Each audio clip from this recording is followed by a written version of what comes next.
பாலியல் பொறுக்கி சீமான் ஒரு ட்வீட் பண்ணியிருக்கான். அவனுக்கு என்னங்க வேலை? ட்வீட் பண்ணுறது தான் அவனுக்கு வேலை. அவனை அரசியலாக பண்ணுறான், வெறும் ட்வீட் மட்டும் தான் பண்ணுறான். இதற்காக ஒரு வீடியோவா? இதை பற்றி இன்றைக்கி என்ன பேச போகிறீங்க? இதெல்லாம் ஒரு விஷயமா அப்படின்னு நீங்கள் கேட்கலாம். அவன் ட்வீட் பண்ணுறான் அப்படிங்கிறது எல்லாருக்குமே தெரிஞ்சிருக்கும். ஆனால் இன்றைக்கி பண்ணியிருக்க ட்வீட் ரொம்ப முக்கியமான ட்வீட். அது சல்லியர்கள் அப்படிங்கிற ஒரு திரைப்படம் ரிலீஸ் ஆகிருக்கு. அது வெளியாவதில் சின்ன சின்ன சிக்கல்கள் இருந்திருக்கு. அதனால் ஒரு ஓடிடி தளத்தில் ரிலீஸ் ஆகிருக்கு. அந்த திரைப்படம் வெற்றியடைய வேண்டும், எல்லாரும் ஓடிடி தளத்தில் அதுக்கான ஆதரவை கொடுத்து பெரு ஆதரவுடன் அந்த திரைப்படத்தை வெற்றி பெற செய்யுமாறு கேட்டுக்கொள்கிறேன். தமிழ் தேசியவாதிகள், ஈழ தேசியவாதிகள் எல்லாரும் இந்த படத்துக்கு ஆதரவு தெரிவிக்கணும் அப்படின்னு சொல்லி ஒரு ட்வீட் போட்டிருக்காரு. நல்ல விஷயம் தானே. ஈழத்தில் அங்கே உள்ள வழிகளை சுமந்து வருகிற ஒரு படம். அந்த திரைப்படம் வெளியாவதில் சிக்கல், அது ஓடிடியில் ரிலீஸ் ஆகுது. அதை ஆதரித்து ஒரு ஈழத்தை ஆதரிக்கக்கூடிய ஒரு நபராக ஈழம்னு சொல்லி தான் ஒரு கட்சியை ஆரம்பித்தார். தமிழ் தேசியம்னு சொல்லி தான் கட்சியை ஆரம்பித்தார். ஈழ விடுதலைன்னு சொல்லி தான் கட்சி ஆரம்பித்தார். அப்படியேப்பட்ட நபர் இப்படி ஒரு சம்பவம் வரும்பொழுது அதை ஆதரித்து ட்வீட் போடுறதுங்கிறது நல்ல விஷயம் தானே. அவர் நல்லவர் கெட்டவருங்கிறத தாண்டி அந்த படம் திரைப்படம் நல்ல படம், அது வெற்றியிட வேண்டும்னு சொல்கிறாங்களே, நல்ல விஷயம் தான் அப்படின்னு சொல்லி நீங்கள் கேட்கலாம். இந்த இடத்துல நான் கொஞ்சம் முரண்படுறேன். முதல்ல ஈழ விடுதலைக்கும் ஈழத்திற்கும் தமிழ் தேசியத்திற்கும் தமிழ் தேசிய கருத்துக்கும் சீமானுக்கும் என்ன சம்பந்தம் மசுருன்னு நான் கேட்குறேன். ஈழத்தில் சண்டை உச்சத்தில் நடந்துட்டு இருக்கும் பொழுது இந்த பாலியல் பொறுக்கி மதுரையில் ரூம் போட்டு ஃப்ளைட் டிக்கெட் போட்டு வர வச்சு அந்நியார் விஜயண்ணி கூட உச்சத்தில் இருந்தான் அப்படிங்கிறது நம்ம எல்லாருக்குமே தெரியும். அப்போ ஈழம்னு சொல்லி வயிறு வளர்த்து தன்னுடைய சொத்தை வளர்த்தது மட்டுமே தான் இந்த பாலியல் பொறுக்கி செஞ்சானே தவிர ஈழம்னா என்ன, ஈழ தேசியம்னா என்ன, ஈழ விடுதலைனா என்ன, இன்னைக்கு ஈழத்தில் உள்ள பிரச்சனைகள் என்ன, இன்னைக்கு ஈழத்தில் உள்ள தமிழ் மக்கள் சந்திக்கிற பிரச்சனைகள் என்ன, இதற்கு ஆதரவாக அனுசரணையாக ஈழத்தில் இருக்கிற கட்சி, எந்த கட்சி நமக்கு ஆதரவாக இயங்குது, எந்த தலைவர் நமக்கு ஆதரவாக இயங்குறாரு, இன்னைக்கு இலங்கையில் இருக்கிற அதிபர் நமக்கு தமிழ் மக்களுக்கு ஆதரவாக இருக்கிறாரா, அல்லது அவருடைய செயல்பாடுகளில் ஈழ மக்களுக்கு என்னென்ன பிரச்சனைகள் இருக்கு, அல்லது புலம்பெயர் தமிழர்களுக்கு வெளியில் என்னென்ன பிரச்சனை இருக்குன்னு சொல்லிட்டு என்னைக்காவது இந்த சீமான் என்கிற பாலியல் பொறுக்கி இந்த தேவசேனாவுடைய பையன் என்னைக்காவது பேசியிருக்கானா? அப்போ ஈழம்னு வரும்பொழுது ஏன் இவன் போட தூக்கிட்டு வரணும்? அப்படி வரும்பொழுது உண்மையிலேயே அந்த படத்தை வெளியிட்ட அந்த சுரேஷ் காமாட்சி என்கிற நபராக இருக்கட்டும், அல்லது அந்த படத்தை எடுத்த நபராக இருக்கட்டும், உண்மையிலேயே ஈழத்தின் மீது பற்று கொண்டு தான் எடுத்திருக்காங்க, வெளியிட்டிருக்காங்க அப்படின்னாக்கா, இப்படி ஒருத்தன் ட்வீட் போடும் பொழுது அவனை கோட்வீட் பண்ணி செருப்ப வாயில கப்ப கொடுத்து அடிச்சிருக்கணுமா வேண்டாமா? அதனால சீமானுக்கும் ஈழ விடுதலைக்கும் தமிழ் தேசியத்திற்கும் எந்த ஒரு சம்பந்தமும் இல்லை என்பதைத்தான் இந்த வீடியோவில் பார்க்க போகிறோம். ரொம்ப விரிவாகவே பார்க்க போகிறோம். அதனால வீடியோவை முழுசாக பாருங்கள்.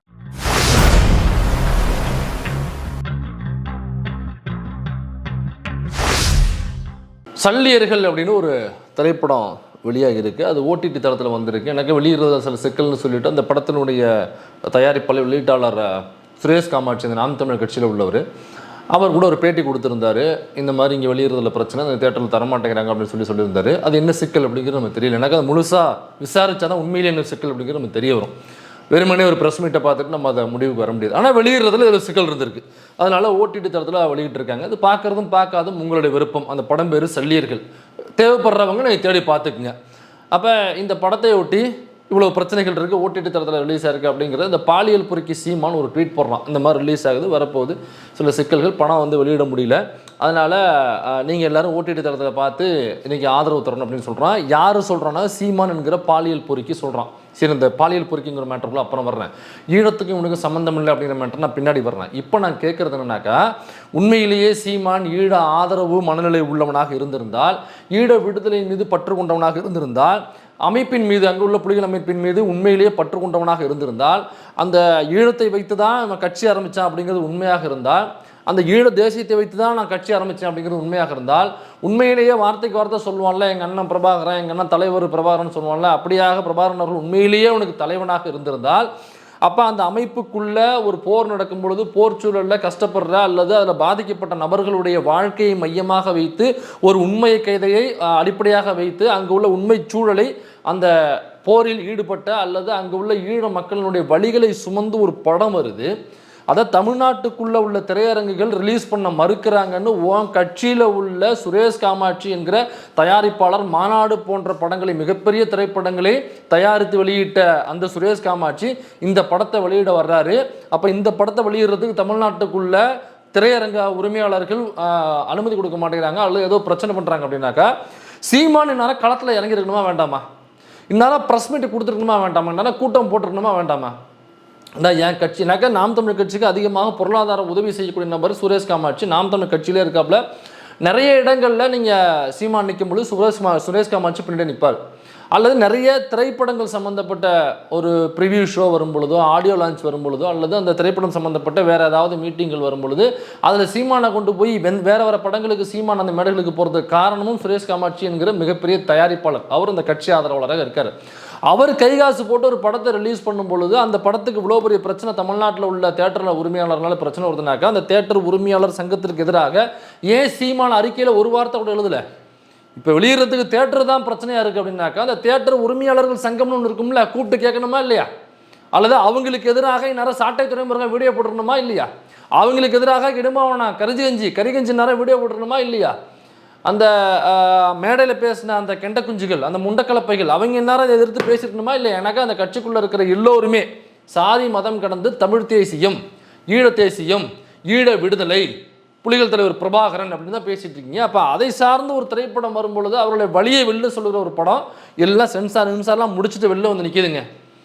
திரையரங்குகள் கிடைக்கலனாக்கா திரையரங்கம் முன்னாடி நீ ஆர்ப்பாட்டம் பண்ணியிருக்கணும்ல, இந்நேரம் திரையரங்கம் முன்னாடி நீ போராட்டம் பண்ணியிருக்கணும்ல.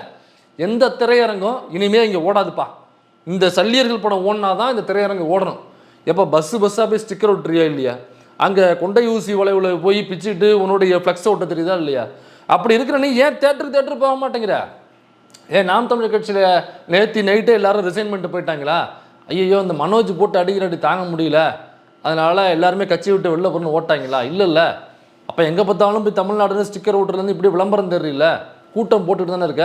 அங்கங்கே உள்ள பொறுப்பாளர்கள் அனுப்பி எப்போ இந்த படம் ரொம்ப முக்கியமான படம், ஈழத்தினுடைய வழியை சுமந்து வருது, எல்லா தேட்டர் முன்னாடியும் ஒரு 30 பேர் 40 பேர் அனுப்பு, போய் நீங்கள் ஆர்ப்பாட்டம் பண்ணுங்கள், வேறு யாரையும் தேட்டருக்குள்ள அனுமதிக்காதீங்க, இந்த படம் திரையிட்டால் தான் நீ திரையரங்கு நடத்த முடியும்னு சொல்லிட்டு அங்கே நீங்கள் கூட்டத்தை போடுங்க, ஆர்ப்பாட்டம் பண்ணுங்கள், எல்லாத்தையும் வீடியோ ஷூட் பண்ணுங்கள், ஸ்ப்ரெட் பண்ணுங்கன்னு சொல்லிட்டு இந்நேரம் சீமான் பண்ணியிருக்கணுமா இல்லையா? ஏன்ப்பா பண்ணலை? அப்போ சீமானுக்கு இந்த திரைப்படம் வெளியாவதில் அவருக்கு விருப்பம் இல்லையா? அப்போ மறைமுகமாக சீமான் இந்த திரைப்படம் வெளியாக கூடாதுன்னு சொல்லிட்டு இலங்கையில் உள்ள ராஜபக்ஷ கிட்டேருந்து கையூட்டு வாங்கிக்கிட்டு இந்த படத்தை வெளியிடாமல் இருப்பதற்கு சும்மா ஒரு ட்வீட் மட்டும் போட்டு உட்காந்துருக்காரா? அப்போ ஈழத்தின் மீது, ஈழத்தில் நடந்த போராட்டத்தின் மீது, அங்கே உள்ள பாதிக்கப்பட்ட மக்களுடைய வழியை சொல்லுகிற அந்த பொறுப்பிலிருந்து சீமான் அப்போ அந்த பொறுப்பே இல்லையா அவருக்கு? அப்போ இத்தனை நாள் வரைக்கும் ஈழம், புலிகள், பிரபாகரன், அந்த அரிசி கப்பலை சுட்டு விளையாண்டது, ஆமை ஓட்டை பிரட்டி போட்டு போனது, பீரங்கி சுட்டது, பிளாக் ஓட்டை தின்னது அப்படின்னு கதைகளை விட்டார். அது எல்லாமே இப்போ முழுக்க கதைகள் தான். உண்மையிலேயே உணர்வுபூர்வமாக அவர் அந்த இடத்துல இப்போ இல்லவே இல்லை. இப்போ எல்லாரும் சொல்கிற மாதிரி அது கதை தானா? சரி, அதையெல்லாம் தாண்டி ஒன்று வரேன். அப்போ இதெல்லாம் ஏன் பண்ணலைங்கிற ஒரு முக்கியமான கேள்வி எழுப்பியிருக்கேன். இதற்கு அந்த பாலியல் பொறுக்கியோ அந்த மாமா பையலோ கரிகஞ்சியோ பதில் சொல்லியே ஆகணும். நீங்கள் பதில் சொல்லலைனாக்கா அப்போ ராஜபக்ஷே போன்ற ஈழ விடுதலைக்கு எதிராக இருந்த அந்த நபர்களும் இவர் கையூட்டு வாங்கிக்கிட்டு அல்லது ஈழ விடுதலைக்கு எதிராக யாரெல்லாம் செயல்படுறாங்களோ அவங்ககிட்ட பணம் வாங்கிக்கிட்டு அந்த மேட்டரை ஒரு ட்வீட்டோட முடிச்சிட்டாப்புல. அது பெரும் போராட்டமாக கொண்டு போகலை. ஆனால் கொண்டு போக வேண்டிய இடத்துல இருக்க அதற்கான கூட்டம் அவங்ககிட்ட இருக்குது, அதை பேச வேண்டிய பொறுப்பும் அவங்ககிட்ட இருக்குது, அதற்கான மீடியாக்கள் வகையில் இருக்குது. எல்லாம் இருந்தும் நீ செய்யாமல் இருக்க. எதுவுமே இல்லாமல் கலைஞர் ஏன் அங்கே போய் ஈழ விடுதலைக்கு ஏன் அங்கே போய் அவர் இந்திய நாட்டினுடைய ஆர்மியை அனுப்பல, ஏன் அவர் தலையிடலை அப்படின்னு கேட்டால் அவர் ஒரு மாநிலத்தினுடைய முதலமைச்சர். ஒரு மாநிலத்தினுடைய முதலமைச்சராக இருந்துக்கிட்டு வேறொரு நாட்டில் நடக்கிற ஒரு பிரச்சனைக்கு எப்படி தலையிட முடியும்னு நினைக்கிற நீ? மாநிலத்துக்கான உரிமைகளே சுருங்கி போய் நிற்கிது. பெரியார் தான் சொல்லுவார். இப்போ கூட்டத்தில் கூட யாரோ அந்த மேட்டரை சொன்னாங்க, டிங்கர் குமார் தோழர் சொன்னார்னு நினைக்கிறேன், தாப்பேத்திக்கா. அதாவது பெரியார் பேசும்பொழுது மாநிலத்துடைய முதலமைச்சருக்கான அவங்களுக்கான அதிகார வரம்புங்கிறது ரொம்ப சுருங்கிருச்சு, அதுவே ரொம்ப குட்டியோண்டு அதிகாரம் தான். இப்போ ஜெயின் சார்ஜ் கோட்டைக்குள்ளே ஒரு முள் அதிகமாக வளர்ந்துருச்சு புல் அப்படின்னாக்கா அந்த புல்லை வெட்டுவதற்கு கூட ஆனால் அதிகாரம் கூட அந்த முதலமைச்சர் கிடையாது. அவன் என்ன பண்ணுவார்னா ஜெயின் ஜார்ஜ் கோட்டையிலேருந்து டெல்லிக்கு ஃபோன் பண்ணி, ஐயா இங்கே புற்கள் அதிகமாக வளர்ந்துருச்சு, இதை நாங்கள் வெட்டிக்கலாமான்னு பர்மிஷன் கேட்டு அவங்க திரும்ப ஓகேன்னு பர்மிஷன் கொடுத்தா தான் அந்த புள்ளையே வெட்ட முடியும் அவங்களால. அப்படின்னாக்கா அவங்கள தாண்டி என்ன அதிகாரம் இருக்குதுன்னு நினைக்கிறீங்கன்னு பெரியார் சொல்லியிருப்பார். அதே மாதிரி ஒரு முதலமைச்சரால் ஒரு மாநிலத்துக்குள்ளேயே ஒரு உரிமை இல்லாமல் இருக்குது. நம்மளுடைய கல்வி உரிமைங்கிறது, கல்விக்கான உரிமைங்கிறது ரெண்டு மாநிலத்துக்கும், மாநிலம் ஒன்றிய யூனியன் கவர்மெண்ட் ரெண்டும் சம்மந்தப்பட்டது தான் கல்வின்னு இருந்துச்சு. கன்கரண்ட் லிஸ்ட்டில் வச்சுருந்தாங்க. ஆனால் அப்படின்னாக்கா ரெண்டு பேரும் சேர்ந்து முடிவு எடுக்கணும்னு அர்த்தம் கன்கரண்டில் இருந்தாக்கா. அப்படி இருக்கக்கூடிய கல்வியிலேயே நீட்டுன்னு நம்மளுடைய அனுமதி இல்லாமலே தலையில் திணிச்சு இன்றைக்கி நீட்டை நம்ம சுமந்துக்கிட்டு இருக்கோம். அப்போ ரெண்டு பேரும் சேர்ந்து முடிவெடுக்க வேணும் அப்படிங்கிற இடத்தையே அவன் துஷ்பிரயோகம் பண்ணி அவனுடைய தன்னுடைய பாசிசத்தினுடைய வலிமையை பயன்படுத்தி நம்மளுடைய அனுமதி எதுவுமே இல்லாமல் நீட்டுங்கிற ஒரு விஷயத்த சட்டத்தை பிரேக் பண்ணி அவளை கொண்டு வர முடியுது. இவ்வளவுதான் நம்மளோட உரிமையே இருக்குது மாநிலத்துக்குள்ளேயே, இதை தாண்டி எதுவுமே இல்லை. அப்படிங்கிற பொழுது வேற ஒரு நாட்டில் நடக்கிற ஒரு பிரச்சனை, அந்த நாட்டில் இந்த மாநிலத்தினுடைய முதல்வர் எப்படிங்க தலையிட முடியும்? நாட்டினுடைய முதலமைச்சர் தான் தலையிட முடியும், வெளியுறவுத்துறை அமைச்சர் தலையிட முடியும். அதை தாண்டி மாநிலத்தினுடைய முதலமைச்சர் எப்படி இன்னொரு நாட்டு பிரச்சனை தலையிட முடியும்? தமிழர்கள் அதிகமாக வசிக்கிறாங்க அப்படிங்கிறதுனாலேயே இது தமிழ்நாடு, அதுவும் தமிழர்களுக்கான பிரச்சனைன்னு சொல்லிட்டு அப்படி போயிட முடியாது. அப்போ மலேசியாவில் தமிழர்கள் அதிகமாக வாழ்கிறாங்க, மலேசியாவினுடைய முன்னேற்றத்தில் தமிழர்களுடைய பங்களிப்பு அதிகமாக இருக்குது. நிறைய தமிழர்கள் அங்கே வந்து அரசியல் கட்சிக்குள்ளே இருப்பாங்க, இங்கே இருக்கிற எம்எல்ஏ எம்பிக்கள் மாதிரி அங்கே உள்ள பொறுப்புகளில் தமிழர்கள் இருப்பாங்க. ஏன் தமிழ் மொழியை அங்கீகரிக்கப்பட்ட மொழியாக வச்சுருக்காங்க மலேசியா, சிங்கப்பூர்லாம் கூட அந்த தமிழ் மொழியை வந்து அங்கீகரிக்கப்பட்ட மொழியாக வச்சுருக்காங்கன்னு நினைக்கிறேன். அப்போ அங்கே அதிகமாக தமிழர்கள் வாழ்கிறாங்க. இப்போ இங்கேருந்து ஈஸியாக ஒரு 2 மணி நேரம் 2.5 மணி நேரத்தில் மலேசியாவை சிங்கப்பூரை போய் அடைஞ்சிட முடியும்.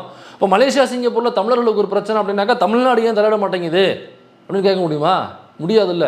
அப்படி தான் இலங்கையில் நடக்கிற பிரச்சனை, அது இலங்கையில் நடக்கக்கூடிய ஒரு பிரச்சனை, இலங்கை என்கிற நாட்டுக்குள் நடக்கக்கூடிய ஒரு பிரச்சனை. நாம் ஆதரவு தெரிவிக்கிறோங்கிறது வேற, நம்மளால் ஆதரவு தான் தெரிவிக்க முடியும், அவ்வளவுதான் செய்ய முடியும். அதை தாண்டி இலங்கை அரசே இந்த எதிர்க்கட்சியை பார்த்து கேட்கிறேன், இலங்கையில் உள்ள ஆளுங்கட்சியை பார்த்து கேட்கிறேன்னு இங்கேருந்து பேச மட்டும்தான் முடியும், ஆதரவு தெரிவிக்கலாம். அதை தாண்டி என்ன பண்ண முடியும்? அதை தாண்டியும் தமிழ்நாட்டில் உள்ள அமைப்புகள், திராவிட இயக்கத்தை சார்ந்த அமைப்புகள், திராவிட கழகத்திலேருந்து, திவிகாவிலேருந்து, தந்தை பெரியார் திராவிட கழகத்திலேருந்து இன்னும் பல பெரியாரி அமைப்புகள் முழுக்க அதை தாண்டியும் உதவிகள் செஞ்சாங்க.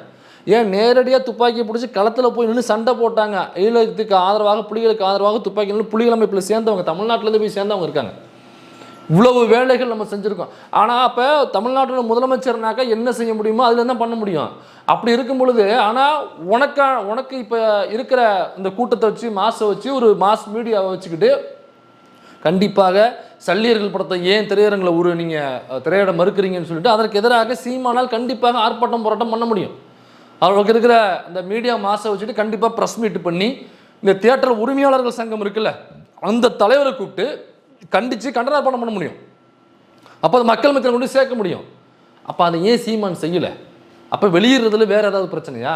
அப்போ தேட்டர் கொடுக்க மாட்டேங்கிறாங்க அப்படின்னாக்கா ஏன் ஈழம் சம்மந்தப்பட்ட படம் வரும்பொழுது ஏன் தேட்டர் கொடுக்க மாட்டேங்கிறான்னு சொல்லிட்டு பேசியிருக்கோமா இல்லையா? இந்த பரதேசி நாய் ஏன் பேசலை? சரி, அதை கொஞ்சம் ஓரம் தள்ளி வச்சுருவோம். இந்த கேள்வி அப்படியே இருக்கட்டும். உண்மையிலேயே இவன் ஈழ ஆதரவாக இருந்தால், இவன் புலிகள் அமைப்பு ஆதரவாக இருந்தால், நம்ம இப்போ கேட்ட கேள்விக்கு இன்றைக்கி சாயங்காலம் போடுறோம் இல்லை, நம்ம வீடியோ எப்போ வருதுன்னு தெரில, ஷூட் பண்ணும்போது மணி 3 எடிட் பண்ணி வருது, லேட்டான ஆகிடலாம்.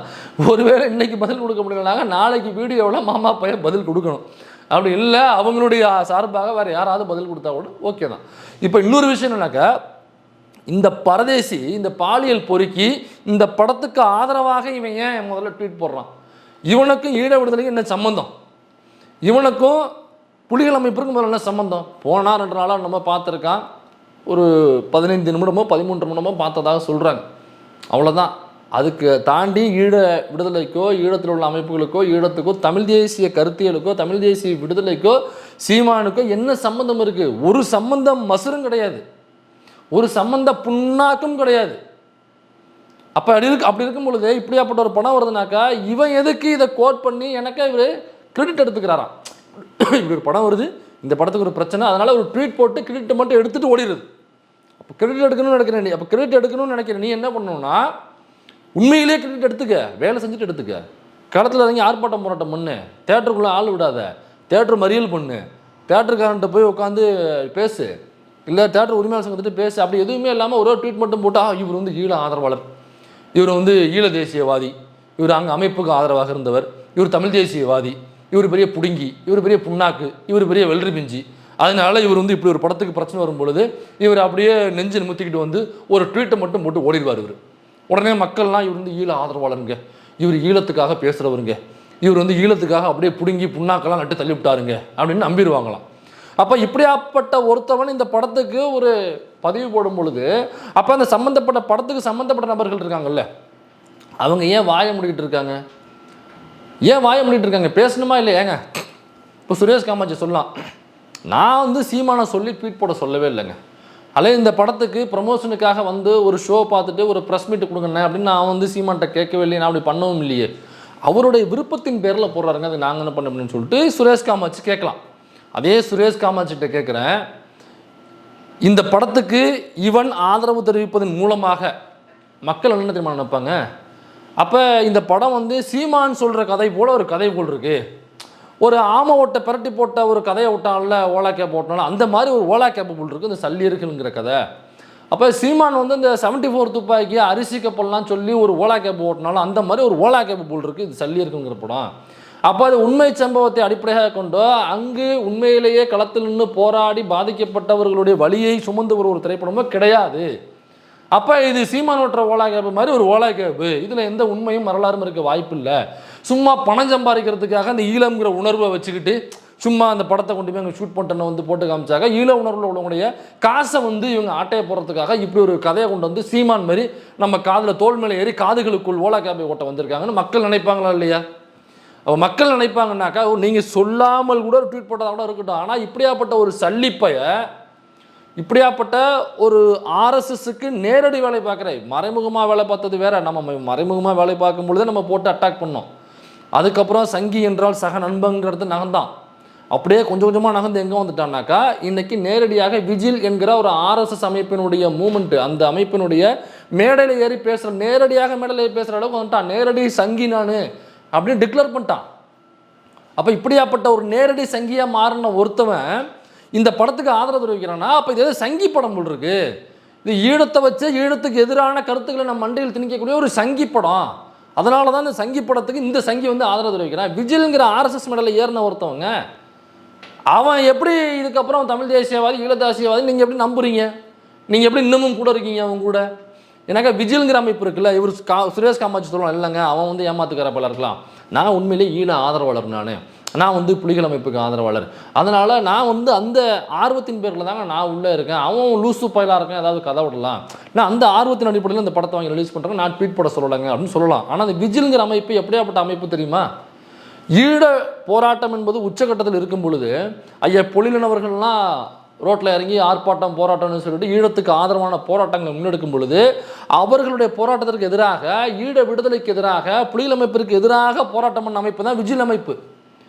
நேற்று மேடையில் பேசும்பொழுது ஐயா பொழிலன் அவர்கள் இந்த தகவலை முதலாக ஓப்பன் பண்ணுறாரு. விஜில் அமைப்புங்கிறது சொன்னாங்க. அதுக்கப்புறம் தான் எனக்கு இதில் வந்துச்சு, நாங்கள் போராடும் பொழுது இதே விஜில் அமைப்பு எங்களுக்கு எதிராக ஈழத்துக்கு எதிராக போராடினாங்க.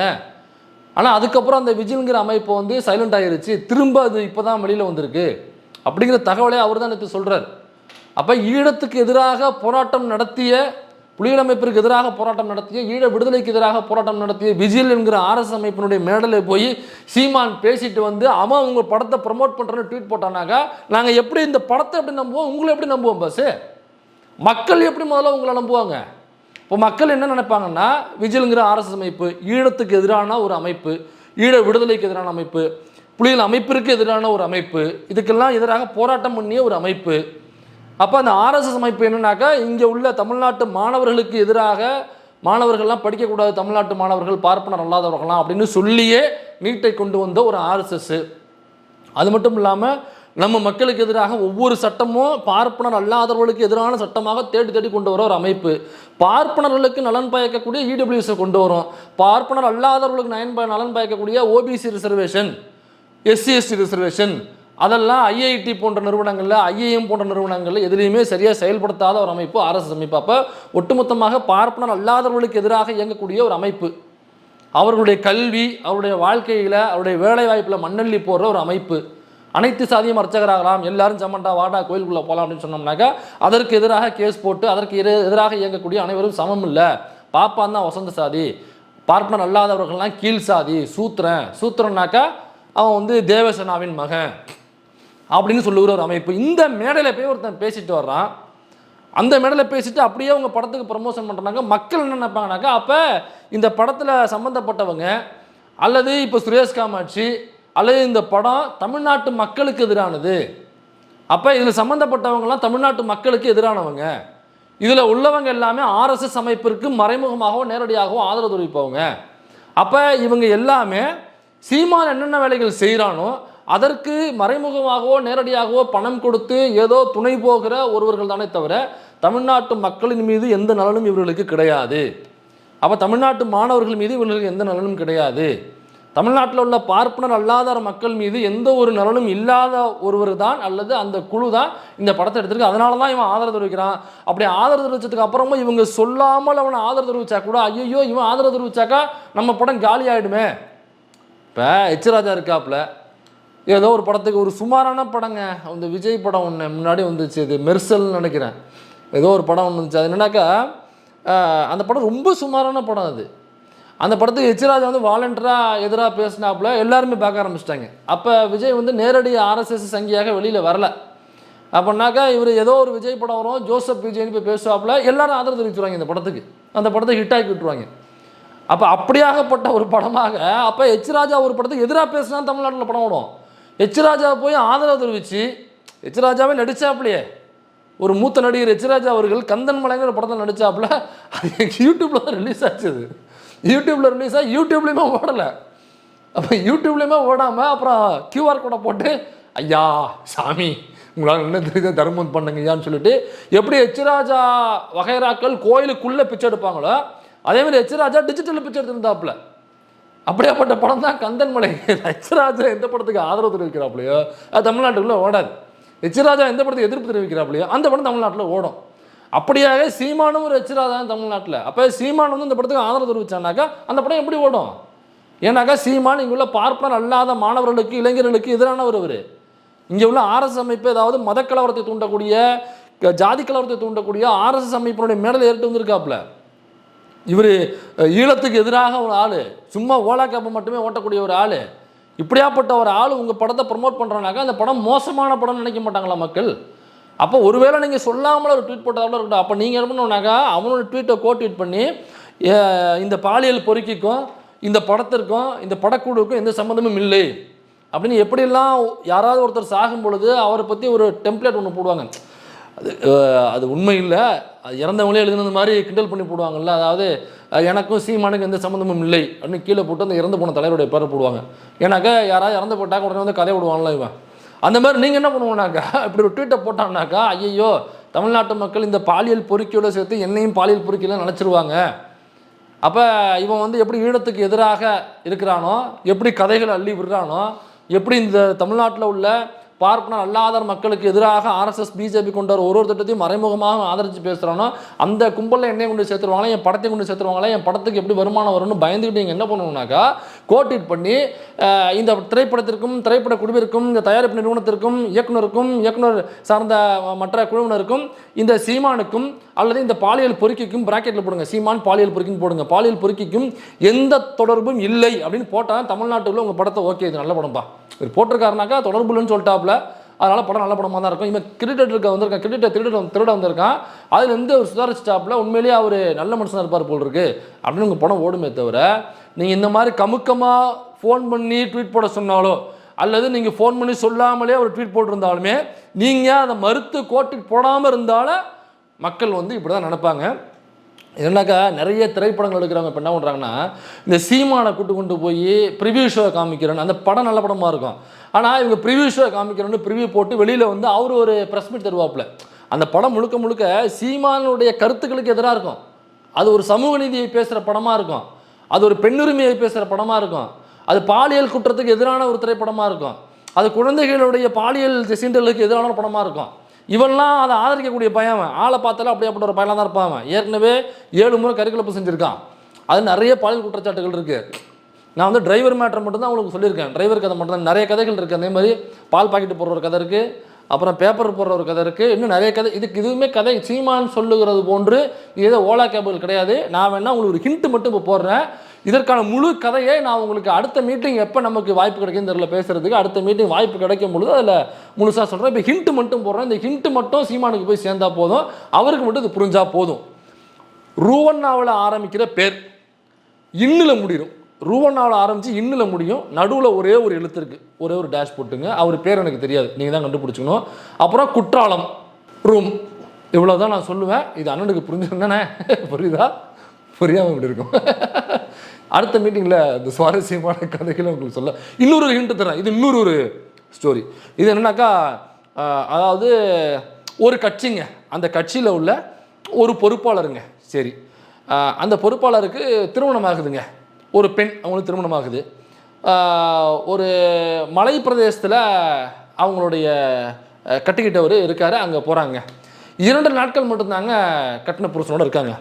அப்புறம் ஒரு 15 நாட்கள் ஆள் அப்ஸ்காண்டுங்க. ஆள் வலை போட்டு வீசி தேடுறாங்க தமிழ்நாடு முழுக்க. 15 நாள் ஆள் அப்ஸ்காண்டுங்க. 15 நாளுக்கு அப்புறம் அவங்க எங்கே இருக்காங்க, யாரோட இருக்காங்கன்ற தகவல் வருதுங்க. சீமான் இப்போ என்ன பண்ணிக்கிட்டு இருந்தார், எங்கே இருந்தார் தெரியணுமா உங்களுக்கு?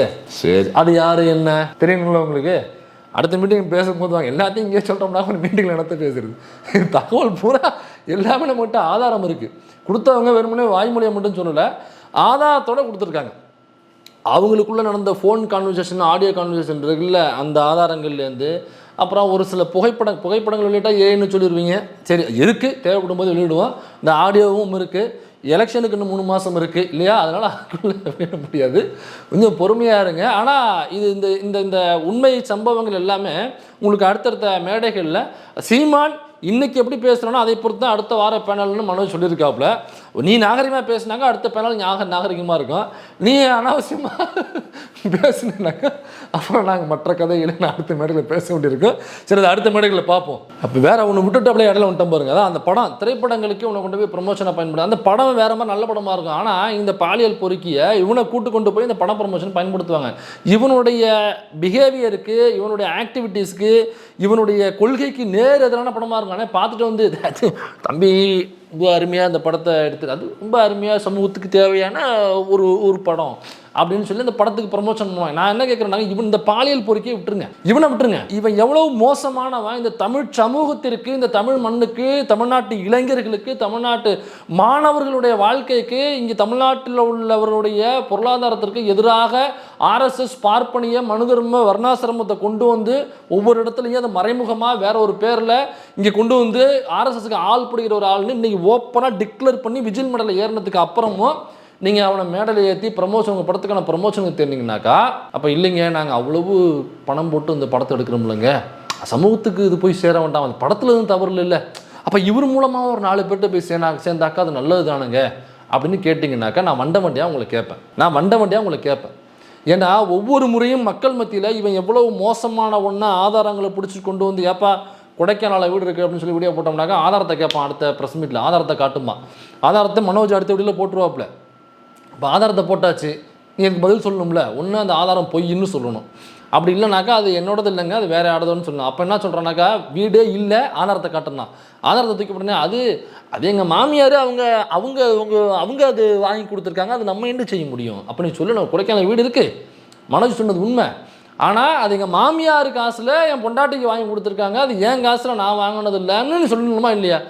நீ என்ன பத்திரத்தை எடுக்க முடியாதுன்னு நினச்சிட்டாங்க ராஜா. பத்திரத்தை மட்டும் இல்லை, ஒட்டுமொத்த சாதகத்தை உள்ள விடுவேன். இப்போதைக்கு குற்றால கதையும் கொடைக்கானல் கதை மட்டும்தான் உங்கள்கிட்ட சொல்லியிருக்கேன். ஏற்பட்ட ஸ்டோரிஸ் முழுக்க நம்ம கையில் இருக்குது. அப்படியே நீங்கள் ஒரு பிளாட்ஃபார்ம் புக்கு போடலாங்க. இவனுடைய கதைகள்லாம் கேட்டிங்கனாக்கா, அப்படியாப்பட்ட பிளாட்ஃபார்ம் புக்குனாக்கா பழைய ஜென்ரேஷனுக்கு தெரியும், புது ஜென்ரேஷனுக்கு தெரியாதுன்னு நினைக்கிறேன். நீங்கள் அந்த அப்படியாப்பட்ட வீடியோக்கள் பார்ப்பீங்கள்ல, அந்த வீடியோக்களை அப்படியே ரிட்டனாக புத்தகமாக எழுதியிருப்பாங்க. அதுதான் பிளாட்ஃபார்ம் புக்குங்கிறது. இவருடைய கதைகள் முழுக்க அப்படியாப்பட்ட கதைகளாக, ரொம்ப அற்புதமான கதைகளாக இருக்குது. எனக்கு வெப்சைட்ஸ் நிறைய பிளாக் பண்ணிட்டாங்க இல்லைங்களா, அதனால் நீங்கள் இதெல்லாம் கேட்டிங்கனாக்கா ஒரு மாதிரி குஜாலாக இருக்கும். சரி, அடுத்த மேடையில் பார்ப்போம். அதனால் இப்படியாப்பட்ட நபரை நீங்கள் கொண்டு போய் மேடையில் ஏற்றுறீங்க அப்படின்னா அவனுக்கான முகத்தை நாங்கள் மக்கள்கிட்ட கொண்டு போய் சேர்த்துருக்கோம். இவன் எவ்வளவு அயோக்கிய பைய எவ்வளவு ஒரு மோசகரமான பையங்கிறது மக்கள் மத்தியில் ஒவ்வொரு முறையும் எக்ஸ்போஸ் பண்ணி ஆதாரங்களை திரட்டி நாங்கள் அவ்வளவு ஆபத்துகளையும் சந்தித்து கொண்டாந்து சேர்க்கும் பொழுது நீங்கள் ஈஸியாக உங்கள் பட ப்ரமோஷனு நாங்கள் காசு செலவு பண்ணியிருக்கோம், நாங்கள் காசு எடுக்க வேண்டாமா அப்படின்னா, இப்போ நாங்கள்லாம் எப்படி காசு இல்லாமலாம் நாங்களாம் வாழ்ந்துக்கிட்டு இருக்கோம்? இப்போ எங்களுக்கு காசு தேவையில்லையா? நாங்கள் என்ன காற்றை அப்படியே சாப்பிட்ருவோமா? ஆனோடனே காற்று உள்ளே போகும், வயிறு நிறைஞ்சிருமா? வண்டியில் பெட்ரோல் டேங்க் அப்படி திறந்து விட்டோன்னே காற்று உள்ளே போய் அடைச்சிட்டு காற்று போதும்பா நிறைய போய்ட்டு காற்றுல நாங்கள் பைக் ஓட்டிகிட்டு இருக்கோமா? இல்லை நாங்கள் பஸ்ஸில் ஏறும் பொழுது பேப்பர் கிழிச்சு கொடுத்தாக்கா பணம் வாங்கிட்டு போடுவாங்களா? இல்லை ட்ரெயினில் போகிறோம், டிக்கெட் புக் பண்ணோம், ஐயா சமூகத்தை உழைக்கிறீங்கய்யா ஒரு 4 டிக்கெட் புக் பண்ணி கொடுங்கன்னு சொன்னால் புக் பண்ணி கொடுத்துருவாங்களா? மண்டபம் மீட்டிங் போடணும், சமூகத்துக்காக போடுறோம், ஒரு மீட்டிங் போட்டு விடுங்கன்னு சொன்னால் போட்டுருவாங்களா? எல்லாருமே காசு வேணும் பஸ்ஸு. அப்போ காசு வேணும்னாக்கா அயோக்கியத்தனமான ஒரு பயலை கொண்டாந்து நீங்கள் அந்த நல்ல படத்துக்கு ப்ரமோஷன் கொடுப்பதன் மூலமாக, இல்லை இவர் கெட்டவன் கிடையாது கொஞ்சம் நல்லவன் அப்படிங்கிற ஒரு பாலிஷ் மூஞ்சை கொடுக்குறீங்களே, உங்களுக்கு அசிங்கமாக இல்லை, வெக்கமாக இல்லை? இல்லை கூச்சமா இல்லைன்னு கேட்குறேன். காசு சம்பாதிக்கிறது 1000 வழி இருக்குது பஸ். இப்படியாப்பட்ட அயோக்கியனை, ஒரு பாலியல் பொறுக்கிய, ஈழத்துக்கு எதிரானவனை, தமிழ் தேசத்துக்கு எதிரானவனை நிப்பாட்டி வச்சுட்டு நீங்கள் உங்கள் படத்துக்கு ப்ரொமோஷன் தருவீங்களா? இவன் அந்த விஜில் அமைப்பில் மேடையில் பேசும்போது சொல்கிறான், பாரதியாரை பற்றி பேசணும்னாக்கா நான் பாகிஸ்தான் கூட பேசுவேன். அது என்ன பாகிஸ்தானுக்கு கூட போய் பேசுவேன்னா எனக்கு புரியலையே. அது என்ன பாகிஸ்தான்? ஏன்னா எவ்வளவோ நாடுகள் இருக்குது. நான் லண்டனுக்கு கூட போய் பேசுவேன்னு சொல்லலாம், நான் வந்து ஜெர்மனுக்கு கூட போய் பேசுவேன், நான் ஃப்ரான்ஸுக்கு கூட போய் பேசுவேன், இல்லை நான் அண்டார்டிகாவில் கூட போய் ஏங்க நான் நிலவுக்கே போய் பேசுவேங்க அப்படின்னு கூட சொல்லலாம். அது என்ன பாகிஸ்தானுக்கு கூட போய் பேசுவோம்னாக்கா அது எனக்கு ஒன்றும் புரியலையே. இப்போ இதை நீங்கள் எப்படி புரிஞ்சுக்கணும்னா, அவருடைய ஆவணம் இருக்குல்ல, நாம் தமிழர் கட்சி ஆவணம், அதை நீங்கள் படிச்சுக்கினாக்கா உங்களுக்கு புரியும். அதாவது கிறிஸ்தவர்களும் இஸ்லாமியர்களும் சந்தேகத்திற்குரிய நபர்கள், அவர்களை சந்தேக பார்வையுடன் அணுக வேண்டும் அப்படிங்கிறத நீங்கள் படித்து புரிஞ்சுக்கிட்டீங்கன்னாக்கா அவர் ஏன் பாகிஸ்தானுக்கு கூட போய் பேசுவேன்னு ஏன் சொல்கிறாங்கிறது உங்களுக்கு நல்லா புரியும். சரிப்பா, என்னை கேட்டீங்கன்னாக்கா பாகிஸ்தானுக்கு கூட போய் பேசலாம், தப்பே கிடையாது. ஆனால் ஆர்எஸ்எஸ் மேடைக்கு போல தப்பும் பண்ணான். நீ பாகிஸ்தான் கூட பேசிட்டு வா, தப்பே கிடையாது. நீ ஆர்எஸ்எஸ் மேடையில் ஏறினது அதை விட தவறு, அதை விட கொடுமையான செய்தி. இப்போ ஆர்எஸ்எஸ் மேடைக்கு போயிட்டு ஒருத்தவனை திரும்பி வருவான், அவனை நீங்கள் தூக்கி கொஞ்சுவீங்க, அவன் ட்வீட் போடுவான், அதை நீங்கள் கண்டுக்காமல் இருப்பீங்க. நாங்களும் சரி அவர் வந்து இந்த படம் ரிலீஸுக்கு ப்ரமோஷனுக்கு தானே அவர் பயன்படுறாருன்னு சொல்லிட்டு நாங்கள் மூடிக்கிட்டு போவோமா? இந்த பிராமண கடப்பாறையை எடுத்து திராவிட கோட்டையை உடைப்பேன் அப்படின்னு பேசினால, ஏன் திராவிட கோட்டையை உடைப்பேன்னு பேசணும்? இவன் ஆரம்பித்தது ஈழ விடுதலை, தமிழ் தேசியம் அப்படின்னு தானே ஆரம்பித்தான் கட்சியை. திராவிட கோட்டைக்கும் ஈழ விடுதலை பெறாமல் இருப்பதற்கும் ஏதாவது சம்பந்தம் இருக்கா? இல்லை பிராமண கோட்டைக்கும் தமிழ் தேசியத்துக்கு எதிரான கருத்தியலுக்கும் ஏதாவது சம்பந்தம் இருக்கா? உண்மையிலேயே இங்கே தமிழ் தேசியம் பேசுனது திராவிட இயக்கங்கள். பெரியார் தன்னுடைய கடைசி மூச்சு வரை தமிழ்நாடு தமிழருக்கே, தனித்தமிழ்நாடு அப்படிங்கிறத தன்னுடைய இறுதி மூச்சு வரை பேசியவர். நீ என்ன சட்டம்னாலும் போட்டுக்க, நான் பேசிக்கிட்டே இருப்பேன், எத்தனை வருஷம்னா உள்ள அடைச்சிக்க. சாதியை தாங்கி பிடிக்கிற சட்டத்தை நான் எரிச்சே தீர்வுனாக்கா, சட்டத்தை எரிச்சாக்கா என்ன தண்டனைன்னு சட்டத்தில் எழுதலை. அப்போ அவங்க யோசிச்சு பார்க்கல. சட்டத்தையே கொளுத்துற ஒருத்தவன் பிறந்து வருவானா இவங்க யோசிச்சு பார்க்கல. பிறக்கவே இல்லைடா, அது பிறந்து வளரணும்னு அவசியம் இல்லை, பிறந்து வளர்ந்துருக்கான்னு சொல்லிட்டு சட்டத்தை எரிச்சாப்பில்ல. அதுக்கப்புறம் 3 வருஷம் தண்டனைன்னு சொன்னாங்க. 3 வருஷம் இல்லை 30 வருஷம் போட்டுக்கு நான் கொளுத்து தான் போகிறேன்னு கொளுத்துனாப்புல அவர். அப்படியாப்பட்ட ஒரு நபர் தன்னுடைய இறுதி மூச்சு வரை தமிழ்நாடு தமிழருக்கே என்ற கோஷத்தை முன் வச்சுக்கிட்டே இருந்தார். அங்கங்கே மீட்டிங் போட்டு பேசிக்கிட்டு இருந்தார். தமிழ்நாடு தமிழருக்கே, தமிழ்நாடு பிரித்து கொடுன்னு எல்லா மீட்டிங்கும் போட்டு பேசிக்கிட்டே இருந்தார். சீமான ஒரே ஒரு மேடையில் பேச சொல்லுங்க, தமிழ்நாடு தமிழருக்குங்கிற கோஷத்தை ஒரே ஒரு மேடையில் முன்வைக்க சொல்லுங்க பார்ப்போம். நீ யாரு, நான் யாரு? 2000 மைலுக்கு நீ அங்கிட்டு இருக்க டெல்லி, நான் 2000 மைலுக்கு இங்கிட்டு இருக்கேன். உன் உடை வேற, என் உடை வேற, உன் உணவு வேற, என் உணவு வேற, உன் பழக்க வழக்கம் வேற, என் பழக்க வழக்கம் வேற, உன் மொழி வேற, என் மொழி வேற, உன்னுடைய பண்பாடு வேற, என்னுடைய பண்பாடு வேற, எல்லாத்துலேயுமே நீ வேற நான் வேற. அப்புறம் என்னத்துக்கு நான் உங்கள்கிட்ட சேர்ந்துருக்கணுங்கிறேன்? என்ன வெங்காயத்தையும் சேர்ந்துருக்கணும்? முதல்ல என்னை பிரித்து விடுங்கிறேன், தனி வலையாக இருந்தாலும் தனி வலையாக கொடுங்கிறேன் அப்படின்னு பேசியவர் தந்தை பெரியார். தன்னோட இறுதி மூச்சு வரை பேசினார். ஒரே ஒரு மூச்சுக்கு பேச சொல்லுங்க, சீமான உயிரோடு தானே இருக்கான். இப்போ நாளைக்கு இன்றைக்கி மேடையில் அல்லது நாளைக்கு போடுற மேடையில் தமிழ்நாடு தமிழருக்கு, தனித்தமிழ்நாடு, இவன் அப்படியே தமிழ் தேசியம் எங்கெங்க பேசியிருக்கான்? சீமான் தமிழ் தேசியத்தை பேசியது எங்கேயாவது நீங்கள் காமிக்க முடியுமா? தமிழ் தேசியம் என்றால் என்ன, இதுதான் தமிழ் தேசியம், தனித்தமிழ்நாடு, இதை பெறுவதற்கு இந்தந்த வழிமுறைகள் நம்ம செயல்படுத்தணும். இந்தந்த சிஎம் ஆகிட்டாக்கா தமிழ்நாடு வாங்கிடலாமா? தமிழ்நாட்டிற்கு சிஎம் ஆனால் தமிழ்நாடு தனித்தமிழ்நாடு வாங்கிடலாமா? அப்புறம் ஏன் எம்ஜிஆர் வாங்கலை? அப்புறம் ஏன் ஜெயலலிதா வாங்கலை? சரி, கலைஞர் வாங்கலை, உனக்கு பிடிக்காது விடு. அண்ணா வாங்கலை, உனக்கு பிடிக்காது விடு. ஏன் எம்ஜிஆர் வாங்கலை? ஏன் ஜெயலலிதா வாங்கலை? உங்கள் சித்தப்பா எடப்பாடி ஏன் தனித்தமிழ்நாடு வாங்கலை? அப்போ சிஎம் ஆனாக்கா வாங்க முடியாதுல்ல? இல்லை வாங்க முடியும்னாக்கா அப்போ அவங்களே ஏன் வாங்கணுங்கிறது கேள்வி கேட்டிருக்கணும். அதாவது ஏன் திமுகவின் மீது வெறுப்பு, ஏன் திராவிடத்தின் மீது வெறுப்பு அப்படின்னாக்கா, ஈழ சண்டை நடந்த பொழுது காங்கிரஸ் ஆட்சி நடந்தது, அதனால நாங்கள் காங்கிரஸ் எதிர்க்கிறோம். சரி, காங்கிரஸ் எதிர்க்கிறீங்க. இப்போ அதனால் அப்போ கூட்டணிக்குள்ளே திமுக இருந்தாங்க, அப்போ திமுக தமிழ்நாட்டில் ஆட்சி, அதனால் நாங்கள் தமிழ்நாட்டை எதிர்க்கிறோம். அப்போ ஈழத்தில் போர் நடக்கும் பொழுது தமிழ்நாட்டை சார்ந்த இங்கே உள்ள சிஎம்மாக இருந்தவர் அவர் வந்து ஈழ விடுதலையில் நேரடியாக பங்கு கொள்ளலை. காங்கிரஸ் ஈழ விடுதலையில் நிறைய அரசியல் பண்ணுச்சு, அதனால் நாங்கள் எதிர்க்கிறோம் அப்படின்னா, அதே ஈழ விடுதலைக்கான போர் நடக்கும் பொழுது கிட்டத்தட்ட 30க்கும் மேற்பட்ட நாடுகள் நேரடியாக இறங்கி சிங்கள இனப்பேரினவாதத்திற்கு ஆதரவாக, சிங்கள அரசுக்கு ஆதரவாக தன்னுடைய இராணுவத்தை அனுப்பிச்சிச்சு. தன்னுடைய அந்த போராட்டத்திற்கான பொருட்களை, வெடிமருந்து, துப்பாக்கி போன்ற பொருட்களை கொடுத்து, ஆயுத பொருட்களை கொடுத்து உதவி செஞ்சிச்சு அப்படின்னு நீ உட்பட மேடையில் பேசியிருக்குல்ல. அப்போ தமிழ்நாடுலேருந்து உதவி செய்யலை, கலைஞர் உதவி செய்யலை, தமிழ்நாடு அரசு உதவி செய்யலை, அதனால் தமிழ்நாடு இருக்கிறேன். காங்கிரஸ் அரசியல் பண்ணுச்சு, அவங்க எதிராக இருந்தாங்க, அதனால் எதிர்க்கிறேன். சரிப்பா, அந்த 30 நாடுகளுக்கு மேற்பட்ட நாடுகள் நேரடியாக களத்தில் இறங்கி அங்கே உதவி செஞ்சுருக்குல்ல, சிங்கள இனப்பெருமானத்துக்கு, தமிழ் தேசத்துக்கு எதிராக, அங்குள்ள தேசிய ஈழ தேசத்துக்கு எதிராக செயல்பட்டுருக்குல்ல. அப்போ அந்த நாடுகளுக்கு அந்த ஈழ மண்ணிலிருந்து அவங்க புலம்பெயர்ந்து அந்த லண்டன் உட்பட பல நாடுகள் உதவி செஞ்சாங்கல்ல. ஏன்னாக்கா அங்கே உள்ள ஒரு பெரிய சேனல் நியூஸ் 7 ஏதோ சம்திங், ஏதோ ஒரு பேர் நான் மறந்துட்டேன், அங்கே உள்ள ஒரு மிகப்பெரிய ஒரு சேனல், அந்த சேனல் வந்து இதை டாக்குமெண்ட்டாக வெளியிட்டாங்க. அப்போ இதை இருக்கிற ஏன் இதனால தான் நான் திமுகவும் காங்கிரஸ் எதிர்க்கிறேன்னாக்கா, அப்போ அங்கேருந்து புலம்பெயர்ந்தவர்கள் அதே லண்டனில் இன்றைக்கும் வசிக்கிறாங்கல்ல. அந்த உதவி செய்த 30 நாடுகளுக்கு மேற்பட்ட நாடுகளோட பட்டியல் உங்ககிட்ட இருக்குல்ல. அப்போ உங்ககிட்டே இருக்குது அப்படின்னாக்கா, அந்த மண்ணிலிருந்து புலம்பெயர்ந்து போனாங்கல்ல, அவங்ககிட்ட அந்த பட்டியல் இருக்கும்ல. அப்போ அவங்க ஏன் அந்த உதவி செஞ்ச 30 நாடுகளுக்கு மேற்பட்ட நாடுகளில் புலம்பெயர்ந்து வாழக்கூடிய ஈழத்தமிழர்கள் இதுவரைக்கும் ஏன் பேசாமல் இருக்காங்க? எங்களுடைய விடுதலை பறிபோவதற்கு இந்த லண்டன் தான் காரணம்னு சொல்லிட்டு லண்டனில் மீட்டிங் போட்டு பேச சொல்லுங்களேன் பார்ப்போம். இல்லை இங்கிலாந்தில் மீட்டிங் போட்டு இந்த இங்கிலாந்து நாடு தான் எங்களுடைய நாட்டுக்கு எதிராக தன்னுடைய இராணுவத்தை அனுப்பிச்சி வச்சிச்சு, இனிமேல் நான் அந்த நாட்டில் இருக்க மாட்டேன்னு சொல்லிட்டு கிளம்பி போகிற சொல்லுங்க பார்ப்போம். வந்துருவாங்களா? அப்புறம் ஏன் அவங்க ஏன் பேச மாட்டேங்கிறாங்க? ஈழத்துக்கு ஆதரவாக இருக்க அப்படின்னா பதில் அங்கே புலம்பெயர்ந்துருக்காங்களா, ஏன் பேச மாட்டேங்கிறாங்க? அப்போ பேசாத அவங்களை குறித்து நீ கேள்வி கேட்டிருக்கியா? பேசாத அவங்களை குறித்து நீ என்னைக்காவது பேசியிருக்கியா?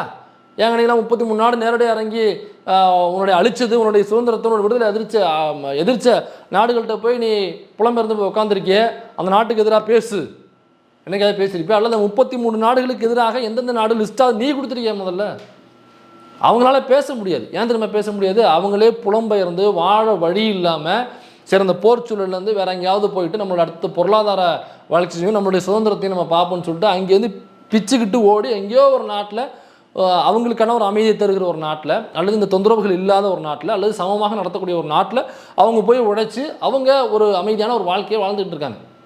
அவங்களால கண்டிப்பாக பேச முடியாது. அப்போ ஏன் பேசணும் அவங்கள போய் கேட்க முடியாதுல்ல. இப்போ இங்கேருந்து தமிழ்நாடு ஏன் கேட்கல? அதனால நாங்கள் திமுக இருக்கு. சரி, எப்போயோ புரிதல் இல்லாமல் பேசிட்டேன். இப்போ தமிழ்நாட்டுக்கான எல்லையில் ஒரு சிஎம்மால் எப்படிங்க ஒரு போரை தடுத்து நிறுத்த முடியும்? வேற ஒரு நாட்டில் நடக்கிற போகிற ஏங்க பக்கத்தில் கேரளாவில் ஏதாவது சண்டைனா கூட நம்மளால் தலையிட முடியாது. ஆந்திராவில் ஒரு சண்டையா நம்மளால் தலையிட முடியாது. அது மாநிலத்துக்கு உட்பட்டு அந்த மாநிலத்தினுடைய பிரச்சனை. நம்மளால் அதுவே பண்ண முடியாது. ஒரு மாநிலத்தை தாண்டி இன்னொரு மாநிலத்துக்குள்ளே தலையிட முடியாதுனாக்கா எப்படி ஒரு நாட்டை தாண்டி இன்னொரு நாட்டில் நடக்கிற பிரச்சனைக்கு ஒரு சிஎம் எப்படி தலையிட்டு பிரச்சனைக்கு சொல்யூஷன் பண்ண முடியும்? இல்லை சொல்யூஷன் பண்ண முடியும்னாக்கா அந்த சொல்யூஷனை ஏன் எம்ஜிஆர் பண்ணல? அந்த சொல்யூஷனை ஏன் ஜெயலலிதா பண்ணல? அப்போ இந்த சொல்யூஷனை பண்ணாத எம்ஜிஆர் என்ன கேள்வி கேட்டிருக்க, ஜெயலலிதா என்ன கேள்வி கேட்டிருக்க நீ? அப்போ திமுகவை ஏதாவது கார்னர் பண்ணணும், அதற்கு சில காரணங்களை தேடி இந்தந்த காரணங்களை வச்சு இதெல்லாம் பிராக்கெட் பண்ணினோம்னாக்கா திமுக உள்ளே வரும். அந்தந்த காரணங்களே சுற்றி பூஸ்டப் பண்ணி அதில் ஒரு கூட்டத்தை ரெடி பண்ணணும் அப்படிங்கிறத நம்ம நோக்கமாக இருந்திருக்கணும். இப்போ அந்த மேடையில் ஐயா பெரியார் அவர்களுக்கு எதிராக பேச வச்சு அந்த 4 கண்டை குஞ்சுகளாக இருக்கக்கூடிய அந்த முண்டக்கலப்பறைகள் இருக்குல்ல, அந்த முண்டக்கலப்பைகள்கிட்ட கேட்குறேன். இப்போ இங்கே இருக்கிறதும் தமிழர்கள் தான் தமிழ்நாட்டில், அங்கே ஈழத்துலேயும் தமிழர்கள் இருக்காங்க. அந்த தமிழருக்கு ஒரு பிரச்சனைனாக்க இந்த தமிழை ஏன் அங்கே இறங்கி உதவி செய்யலை அந்த அரசு அப்படின்னு சொல்லி கேள்வி எழுப்புறீங்கள.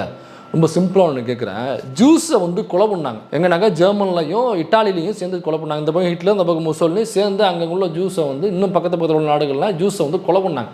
ஒரு இனப்படுகொலை நடந்துச்சு. அப்போ தான் ஜூஸ் அங்கேயும் தப்பிக்கிறாங்க. தப்பிச்சு அந்த நாட்டிலேருந்து எங்கே வராங்கன்னாக்கா ஒன்று சேர்ந்து நேராக ஒரு கப்பல் ஏறி இறங்க நடந்தால் பாலஸ்தீனில் உள்ள இஸ்லாமியர்கள் அவங்களுக்கு இடம் கொடுக்குறாங்க. இடம் கொடுத்தா அங்கே ஒரு சின்னதாக ஒரு இஸ்ரேல் அப்படின்னு குட்டியாக ஒரு நாட்டை போட்டுட்டு அவங்க தங்குறாங்க. இப்போ அங்கேருந்து எஸ்கேப் ஆகி வர்றாங்கல்ல ஜெர்மன்லேருந்து. அப்போ German east German west German பிரியும் பொழுது இப்போ இதில் பாதிக்கப்பட்ட ஜூஸை கூப்பிட்டு ஏங்க நீங்கள் இங்கே ஏற்கனவே உங்களோட பூர்வீகம் தான், இங்கே நீங்கள் பாதிக்கப்பட்டிருக்கீங்க, அதனால் இதில் இந்த பக்கமோ இல்லை அந்த பக்கமோ இந்த ஏரியாவை நீங்கள் எடுத்துங்க, இங்கே நீங்கள் இருந்துங்க அப்படின்னு பிரிக்கும் பொழுது அவங்களுக்கு எங்கே பாதிக்கப்பட்டாங்களோ அங்கே தானே அவங்களுக்கான நாடாக ஒதுக்கி விடணும். அல்லது அவங்க ஒரு பகுதியில் நீங்கள் இருந்துங்க அப்படின்னு சொல்லிட்டு அங்கே தான் ஒதுக்கணும். அது எப்படி சம்மந்தமே இல்லாத பாலஸ்தீன் நாட்டுக்கு எப்படி அவங்க கிளம்பி வருவாங்க? அப்போ அவங்க எங்கே பாதிக்கப்பட்டாங்களோ அங்கே ஒரு விடுதலையை அவங்களுக்கு கொடுக்கணும் இல்லையா? ஈழத்தில் தானேங்க, ஈழத்தில் அவங்கள கிளப்பி வேற ஒரு நாட்டுக்கு போங்கன்னு சொல்கிறது இல்லை, அங்கே அவங்களுக்கு விடுதலை வேணும்னு. ஏன்னா அந்த மண்ணினுடைய மைந்தர்களாக இருக்காங்க, அவங்க பூர்வீகமாக இருந்திருப்பாங்க. அதை விட்டு கிளம்பி போனால் எப்படி வருவாங்க? இப்போ நான் இருக்கேன், என்னை வேற ஒரு மாநிலத்துக்கு உத்தரப்பிரதேசத்தில் போயிடுறேன்னா நான் அப்படி போயிருப்பேன், பீகாரில் இருக்கிறாங்க நான் அப்படி போயிருப்பேன், வேறு சொர்க்க பூமியாக இருக்குன்னு வச்சுங்க. நான் இந்த மண்ணு நான் இங்கே பிறந்து வளர்ந்துருக்கேன், என்னோடய சொந்தங்கள் என்னோடய பந்தங்கள் இங்கே இருக்குது, நான் எப்படி விட்டு வருவேன்? ஒருவேளை போகிறதுக்கான சூழல் தேவை இருந்துச்சுனாங்க போவேன். சும்மா எவனோ ஒருத்தன் வீட்டை அடித்து காலி பண்ணிட்டு நீ அங்கே போனாங்க நான் போவேண்ணா? அப்போ எப்படி ஜெர்மனில் அங்கே இல்லாமல் எப்படி இங்கே அனுப்புனாங்க? சரி, அது ஒரு பக்கம் இருந்தாலும் அங்கேருந்து கிளம்பி திரும்ப பாலஸ்தீனுக்கு வராங்க, அங்கே இறங்குறாங்க, இங்கே இஸ்ரேல் இடம் கொடுக்குறாங்க. பாலஸ்தீன் இடம் கொடுத்தா இங்கே இஸ்ரேலுங்கிற நாடு ஒன்று கிரியேட் ஆகுது. இவன் ஆனதுக்கப்புறம் என்ன பண்ணுறானாக்கா பாலஸ்தீன் நாட்டை வந்து காலி பண்ணிட்டாங்க. உங்களுக்கு தெரியும், அங்கே ஒரு பெரிய இனப்படுகொலை நடக்குது. பாலஸ்தீனில் உள்ள இஸ்லாமியர்களுக்கு எதிரான மிகப்பெரிய இனப்படுகொலை நடக்குது. அந்த இனப்படுகொலையை கண்டித்து பாலஸ்தீனை சுற்றி உள்ள எல்லா நாடுகளுமே இஸ்லாமிய கண்ட்ரிகள் தான் அது சுற்றிலும் இருக்குது, அரபிக் கண்ட்ரிகள் தான் சுற்றிலும் இருக்குது. அப்போ அந்த பாலஸ்தீனில் நடக்கிற அந்த கொடுமை எனக்கா ஒரு குழந்தை உணவே இல்லாமல் ரொம்ப நெஞ்சும் தோளுமாக இருந்து குடிக்கிறது தண்ணி கூட இல்லாமல் ஒரு இடத்துல இந்த மண் இருக்குல்ல, மண் எடுத்து சாப்பிட்ற ஒரு ஃபோட்டோ இருக்கும். ஒரு ஃபோட்டோ ஒன்று வந்துச்சு. அதே மாதிரி கஞ்சி கொண்டு ஒரு வண்டி வருது, அந்த கஞ்சியை சுற்றி அவ்வளோ சண்டை, அந்த கஞ்சியை வாங்குறதுக்கு அந்த கஞ்சிக்கான சண்டை நடக்குதுங்க. அது யார் வாங்குறது அதிகமாக வாங்குறதுன்னா அது அவங்களுக்குள்ள ஒரு சண்டை நடக்குது. இவ்வளோ பெரிய ஒரு வறுமை அங்கே நடந்துக்கிட்டு இருக்கு, திட்டமிட்ட ஒரு வறுமை. அவங்களுக்குள்ள உணவுப் பொருட்கள் எதுவும் போகாமல் இஸ்ரேல் அடைச்சி வச்சுருக்கான், அவனுடைய ஆயுத கிடங்கை வச்சுக்கிட்டு அடைச்சி வச்சுருக்கான். யாரும் உதவி செஞ்சாக்க நான் திரும்ப அடிப்பேன் அப்படின்னு சொல்லி இஸ்ரேலில் ஒரு நாடு இவ்வளவு அராஜகத்தை பண்ணிருக்கான். அந்த பாலஸ்தீனில் வாழக்கூடிய இஸ்லாமியர்களுக்கு எதிராக இவ்வளோ பெரிய இனப்படுகொலை நடக்குது. அந்த பாலஸ்தீனை சுற்றிலும் அரபிக் கண்ட்ரிஸ் தான் இருக்குது, ஈரான், எஜிப்துன்னு சொல்லிட்டு சுற்றிலும் அந்த கண்ட்ரிகள் தான் இருக்குது. அப்போ இஸ்லாமியர்களுக்கு மிகப்பெரிய ஒரு கொடுமை நடக்கும் பொழுது அந்த இஸ்லாமிய கண்ட்ரிகள் ஏன் அமைதியாக இருக்காங்க? ஒரு தமிழர்களுக்கு நடக்கும் பொழுது இங்கே உள்ள தமிழை ஏன் உதவி செய்யப்படணும்னு கேட்குறீங்களா? அப்போ அங்கே இஸ்லாமியர்களுக்கு இனப்படுகொலை நடக்கும் பொழுது அங்கே உள்ள இஸ்லாமிக் கண்ட்ரிஸில் உள்ள நாடுகள்லாம் ஏன் அங்கே உதவி செய்ய போல? பார்டருங்க, பாலஸ்தீனுடைய பார்டர் அப்படியே எட்டி பார்த்தீங்கன்னா அங்கே உங்களுக்கு தெரியும், ஈரான் இதெல்லாம் உங்களுக்கு அங்கே அதனுடைய எல்லைகள், அங்கே இருக்க லைட்டு வெளிச்சம் அது எல்லாமே பக்கத்தில் தான், பார்டர் தான். அப்போ அங்கேருந்து ஈரானோ எஜிப்தோ மற்ற நாடு ஜோர்டான்லாம் இருக்குல்ல, அவங்களாம் உதவி செய்யலாம்ல. இவ்வளோ பெரிய குடும்பம் நடக்குது, ஒன்று சேர்ந்துட்டு பாருப்பா இஸ்லாமியர்கள் தான்ப்பா இனப்படுகொலை செய்கிறாங்கப்பா இந்த இஸ்ரேல்னு சொல்லிட்டு பாலஸ்தீனுக்கு உதவி செய்ய ஏன் வரல அவங்க? ஈரான் கடைசியில் கொஞ்சம் உள்ளே வந்தான், அதையும் ஏன் வந்தான்னாக்கா ஈரான் அடிக்கும் பொழுது தான் திரும்ப அடித்தான். இஸ்ரேல் ஈரானை டச் பண்ணும்போது ஈரான் ரியாக்ட் பண்ணானே தவிர மற்றபடி பாலஸ்தீனுக்காக ஈரான் உள்ளே வரல. இப்போ அவங்களாம் வேடிக்கை பார்க்குறாங்களே ஏன்னாக்கா தமிழ்நாட்டுக்கு மிலிட்ரி சர்வீஸ் கிடையாது, மிலிட்ரி சர்வீஸ் வந்து யூனியன் கவர்மெண்ட்டு தான் இருக்கும். தமிழ்நாடுங்கிற அரசுக்கு மிலிட்ரி கிடையாது, நம்மளால் எதுவும் கொடுத்து உதவி செய்ய முடியாது. ஆனால் ஜோர்டானுக்கோ எகிப்துக்கோ அங்கே உள்ள ஈரானுக்கோ இன்னும் பக்கத்தில் உள்ள கண்ட்ரிகள் இஸ்லாமிய கண்ட்ரிகளுக்கோ அவங்க தனி நாடு, அவங்களுக்கு தனியாக இராணுவம் இருக்குது, அவங்களுக்கு தனியாக எல்லாமே வச்சுருக்காங்க, அவங்களுக்கு தனியாக ஆயுத கிடங்குகள் இருக்குது. அவங்க நினச்சாக்கா யாரையும் டிஸ்கஸ் பண்ண வேண்டிய அவசியம் இல்லை. இங்கேருந்து நம்ம டெல்லிக்கிட்ட பேசணும்ல, அது மாதிரி டெல்லிக்கிட்ட பேச அவசியமே இல்லை. ஒரே ஒரு ஆர்டர், ஒரே ஒரு ஃபோன் காலில் ஒட்டுமொத்த இராணுவத்தையும் உள்ளே இறக்கி அந்த நாடுகள்லாம் ஒன்றுன்னு ஈஸியாக அவங்க இஸ்ரேல் அட்டாக் பண்ண முடியும். ஏன் பண்ண மாட்டேங்கிறாங்க? ஏன்னா அந்த நாட்டுக்குள்ளே ஒரு வெளியுறவு கொள்கை வச்சுருந்துருப்பாங்க, அல்லது போனாக்கா இன்னும் சிக்கலாக இவங்க கூட போனாக்கா அவன் 4 பேர் அங்கே சேருவான், அப்போ இன்னும் நாட்டில் உள்ள மக்களுக்கு பாதிப்பாகுன்னு சொல்லிட்டு ஏதோ ஒரு வெளியுறவு கொள்கையை அவங்க ஃபாலோ பண்ணுவாங்க. அப்போ இங்கே உள்ள தமிழை இங்கே உள்ள ஏன் போகலனாக்கா அப்போ அங்கே உள்ள இஸ்லாமியர்களுக்கு ஆதரவாக அங்கே நாடுகளே அமைதியானே இருந்துச்சு, அதுவும் மிலிட்ரி வச்சுக்கிட்டு அமைதியாக இருந்தானே. இந்த கேள்விக்கு அந்த முண்டக்கலப்புகளுடைய பதில் என்ன? இந்த கேள்வியை வேற எங்கேயாவது முண்டக்கலப்புகள் கேட்டிருக்காங்க? சரி, இதை விடுங்க. இப்போ அவங்க நாம் தமிழர் கட்சியில் இருக்காங்க, அந்த இஸ்லாமிய பெயர் தாங்கிகளாக இருக்கிறவங்கள்ட்ட கேட்குறேன், அதே புலிகள் அமைப்பு அதே ஈழத்துக்குள்ளே அங்கே உள்ள இஸ்லாமியர்கள் மீது ஒரு மிகப்பெரிய தாக்குதல் பண்ணாங்க இல்லையா, மிகப்பெரிய தாக்குதல் பண்ணாங்கல்ல, இதற்கு உங்களுடைய பதில் என்ன? உங்களுடைய பதில் என்ன? எனக்கா அதுக்குள்ளே ஒரு போர் சூழலில் இருக்கும் பொழுது அவங்க வேறு யாருக்கும் உதவி செஞ்சாங்க, அதற்காக நாங்கள் வந்து அந்த இடத்துக்கு நகர வேண்டியதாகிருச்சு, போர் சூழலில் தான் பார்க்க முடியாது அப்படின்னு புலிகள் தரப்புலேருந்து ஒன்று சொல்கிறாங்க. இந்த உள்ளே என்ன நடந்துச்சு, இது யார் மீது தவறு இருக்குது, இது இஸ்லாமியர்கள் மீது தவறா, அல்லது இஸ்லாமிய ஜமாத்துகள் மீது தவறா, அல்லது புலிகள் அமைப்பின் மீது தவறா, அல்ல வேறு ஏதாவது உள்ளே போது சண்டையை முட்டி விட்டானா, அல்லது சிங்களவன் உள்ளே போது இது பண்ணானா, இந்த விவாதத்துக்குள்ளே நான் போகலை, அது வேற ஒரு விவாதம். நான் கேட்க வர்றது இந்த செயல்பாடுக்கு உன்னுடைய பதில் என்ன? ஏன்னா பழனி பாபாவை தூக்கிட்டு வந்தாங்க, பழனி பாபாவை தூக்கிட்டு வரும்போது பழனி பாபா அவர்கள் சொன்ன ஒரே ஸ்டேட்மெண்ட், பெரியாரையும் அம்பேத்கரையும் எவன் ஒருவன் தலைவனாக ஏற்றுக்கொள்ளவில்லையோ அவன் அந்த சமூகத்துக்கு தீங்கானவன், அவன் பின்னாடி யாரும் போகாதீர்கள். பழனி பாபா பேசணும், எடுத்து போட்டாச்சு. இந்த பார் பழனி பாபா தூக்கிட்டு வந்து நாம் தமிழர் கட்சி, இந்த பார் அவர் என்ன சொல்லியிருக்காரு பாருன்னு சொன்னோடனே அதோட பழனி பாபா விட்டானுங்க. இப்போ அதே பழனி பாபாவை நான் திரும்ப கேட்குறேன், இந்த பழனி பாபா பற்றி ஒரு கேள்வி எழுப்புறாங்க, இந்த மாதிரி சொல்லியிருக்காரு, அதுக்கு உங்களோட பதில் என்னன்னு சொல்லிட்டு பேட்டி கொடுக்கும் பொழுது அந்த ஒரு அறக்கிறதுக்கு ஒன்று அதில் மாதவம் செய்திடல் வேண்டும்னு, அது ஏதோ சரி மேடலில் பேசும்போது சீமான் மாதிரி மெமிக்ரி பண்ணுற, நீ கொடுக்குறது யூடியூப் இன்டர்வியூ தானே, அதில் உட்காந்துட்டு எதுக்கு என்ன கொசு அடிச்சிட்டு இருக்க, அண்ணா கொசு அடிச்சிட்டு இருக்கேன், அதெல்லாம் மாறுவடை போட்டே நடக்குதுங்க, போய் சீமான் மாதிரி மெமிக்ரி பண்ணுறதுக்கு உனக்கு தெரியாதும் பாடி லாங்குவேஜ் கிடையாது, அது என்ன இப்படி கும்மி அடிக்கிறிய, அங்கே போய் யூடியூப் சேனலில் உட்காந்துட்டு இப்படிங்குது அந்த பாப்பாட்ட கேட்குறேன். இப்போ பழனி பாபா இப்போ இந்த மாதிரி சொல்லியிருக்காங்கன்னு சொல்லிட்டு ஒரு கேள்வி அந்த வீடியோவோ ஆடியோ போட்டு கேட்குறாங்க. அந்த பாபா சொல்லுது, இது மட்டும் தான் நீங்கள் பார்த்தீங்க, பழனி பாபா இன்னும் சொல்லியிருக்காரு அப்படின்னு சொல்லிட்டு பழனி பாபா அவர்கள் வந்து திமுகவை பேசியிருக்காரு இந்த பாருங்கன்னு சொல்லிட்டு. ஏமா அதற்கு இது பதில் ஆகாதேம்மா, பழனி பாபா பெரியாரையும் அம்பேத்கரையும் ஏற்றுக்கொள்ளாதவர்களை நீங்கள் ஏற்றுக்கொள்ளாதீர்கள் அப்படின்னு தான் சொல்லியிருக்காரு. அதற்கு பதில் சொல்லணுனாக்கா பழனி பாபா திமுகவையும் திட்டிருக்காரு. இப்போ என்ன சொல்ல வர்ற? பழனி பாபா மட்டும் திட்டல, பெரியாரே திட்டிருக்காப்புல. பெரியாரே திமுகவை அவ்வளோ அசிங்கமாக பேசியிருக்காப்புல. ஏன் காமராசர் அவர்கள் பேசியிருக்காரு. இப்போ என்ன அதுக்கு?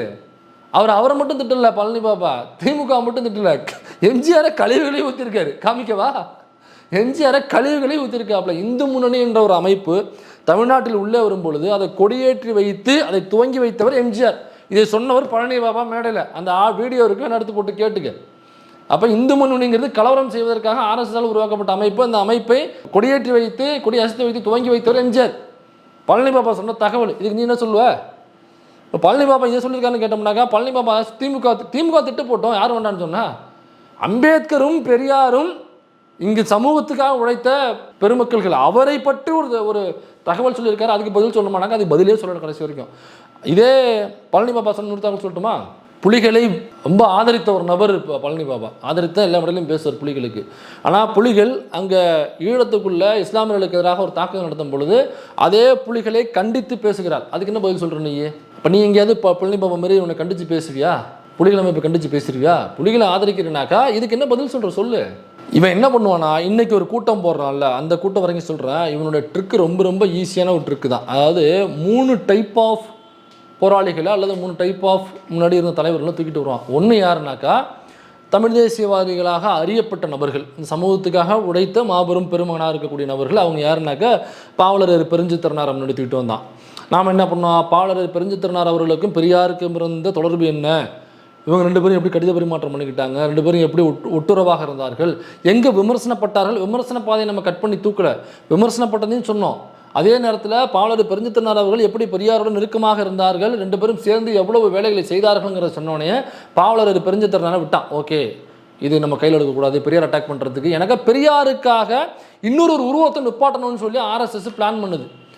ஏன்னாக்கா இங்கே புத்தர் அப்படின்னு உள்ளே வரும்பொழுது புத்தரை எதிர்க்க முடியல. அப்போ என்ன பண்ணுறான், புத்தரை தன்மையப்படுத்திடுறான். புத்தருக்கு பூணில் மாட்டிவிட்டு அவரை வந்து பாப்பனாக்கிடுறான். அப்போ ஈனயான மகாயானம்னு போட்டு அதை அப்படியே உள்ளே சுவீகரித்து உள்ளே கொண்டு வந்துட்டான். இன்னைக்கு புத்தம் அப்படின்னாலே அது ஒரு ஹிந்து மதம், விஷ்ணுவுடைய மறு உருவம் தான் புத்தர்னு போட்டு தூக்கி என்ரோல் பண்ணி இங்கே உள்ளே உட்கார வச்சிட்டான்.